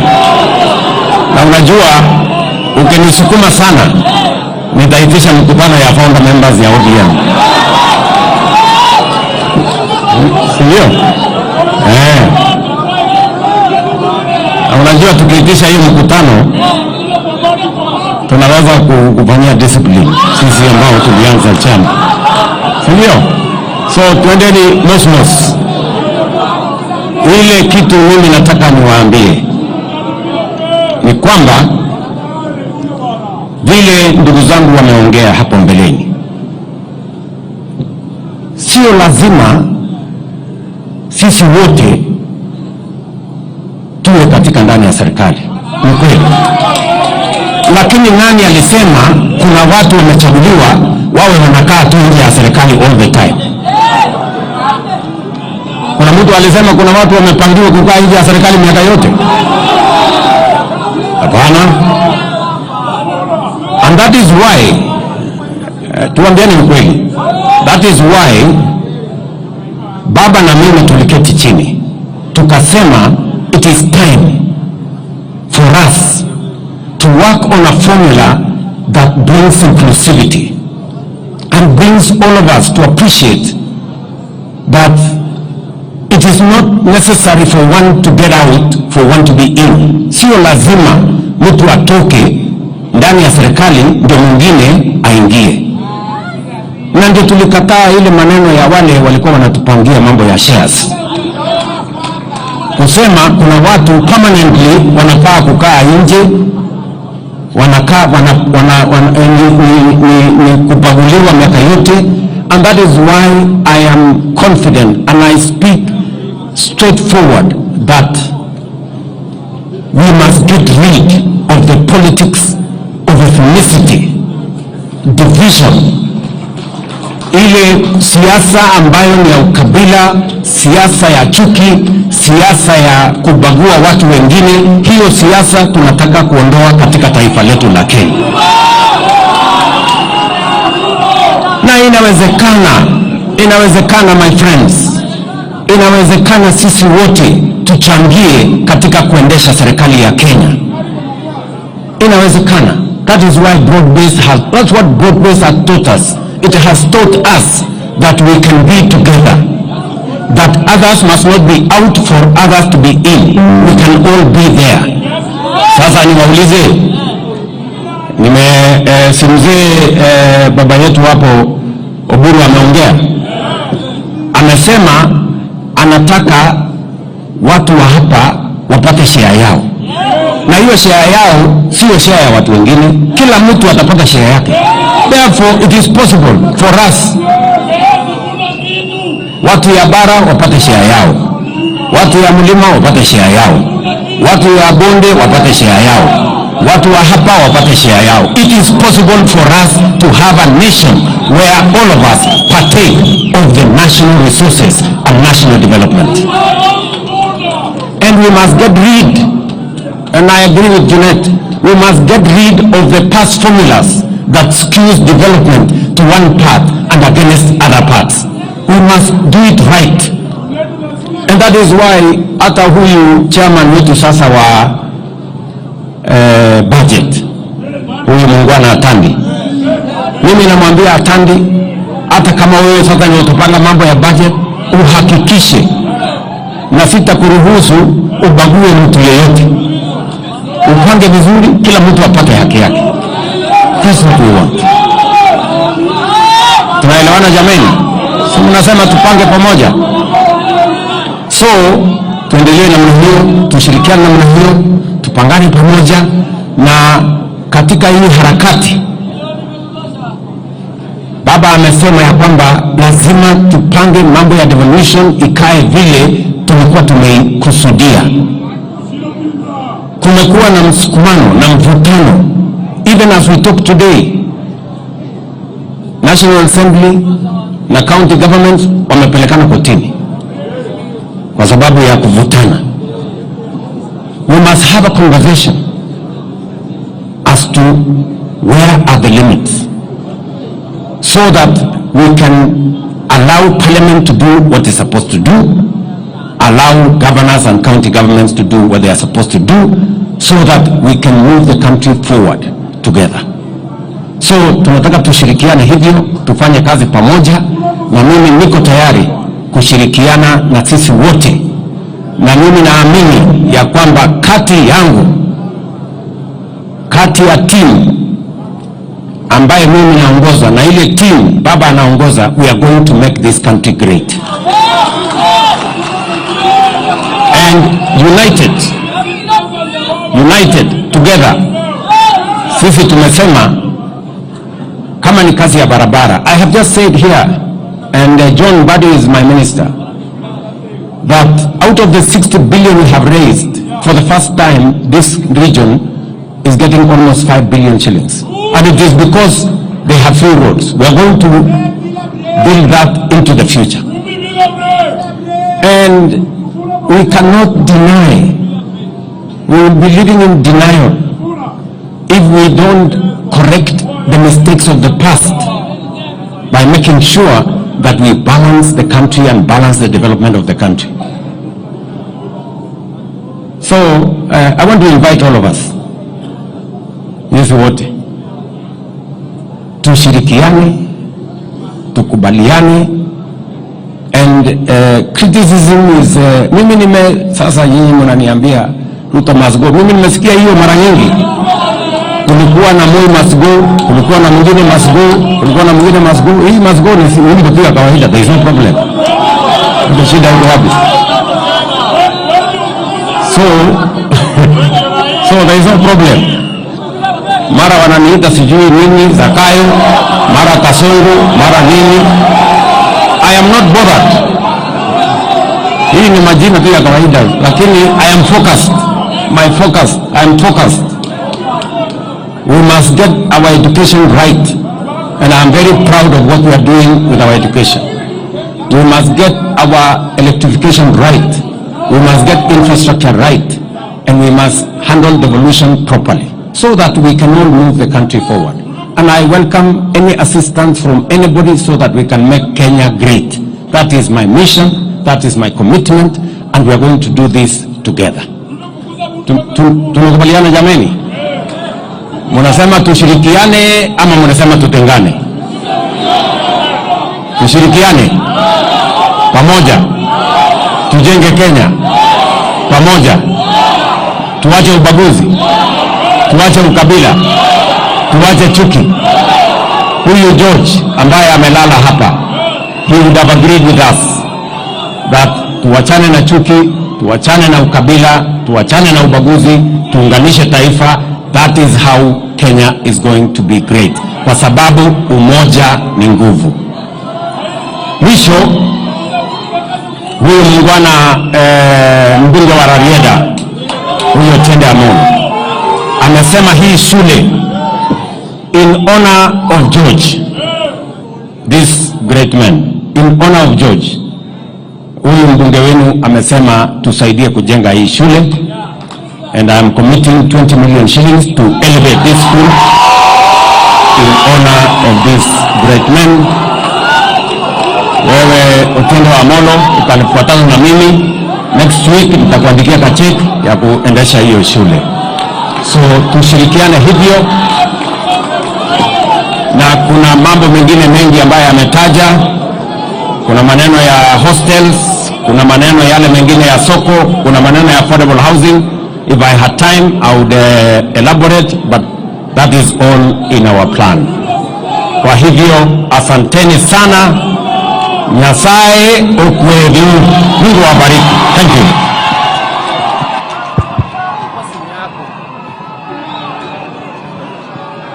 Asante Mheshimiwa Rais kwa hayo, niombe tuketi. Niombe tuketi. Asante. Kabla tuelekee kumaliza kwa kanisa, Mheshimiwa Tiende, matangazo maalum. Thank you, Your Excellency, the President, for everything. Thank you, Your Excellency, the Right Honorable Prime Minister. Thank you, Oduor, for your patience. Thank you, Dr. David Muridi and the entire clergy team. Thank you, Governor Orengo and the Siaya County. Thank you, Governor Sakaja, although he is not here. Thank you, Governor Wanga. Thank you, Professor Nyongo. Thank you, all the members of Parliament. Now, this is the order in which we are moving. As we leave here, before we leave, the clergy will say the final prayers. Once they are done, we will allow His Excellency the President and the Right Honorable Prime Minister first to leave. And as they are leaving, then the procession to the home will be led by the clergy. After the clergy will be the casket. After the casket is the family, and after the family is Excellency the President and the Right Honorable Prime Minister, and then the others will follow. George Oduor's home is not big, and therefore we will only allow His Excellency the President, the Right Honorable Prime Minister, the clergy, the Cabinet Secretary and PSS, elected members of the Senate and the National Assembly, and the family into the home. For the rest of us, we thank you for attending this ceremony, and God bless you. May I now hand over the microphone. Thank you very much, Your Excellencies. Allow me to thank all of you for your patience. It's at this moment I ask all of us to be upstanding for the final prayer. Let us pray. Our Father in heaven, we thank you for thus far you have been with us. Thank you, Lord, for your presence, which has been very real. Thank you, Father God, for the words of comfort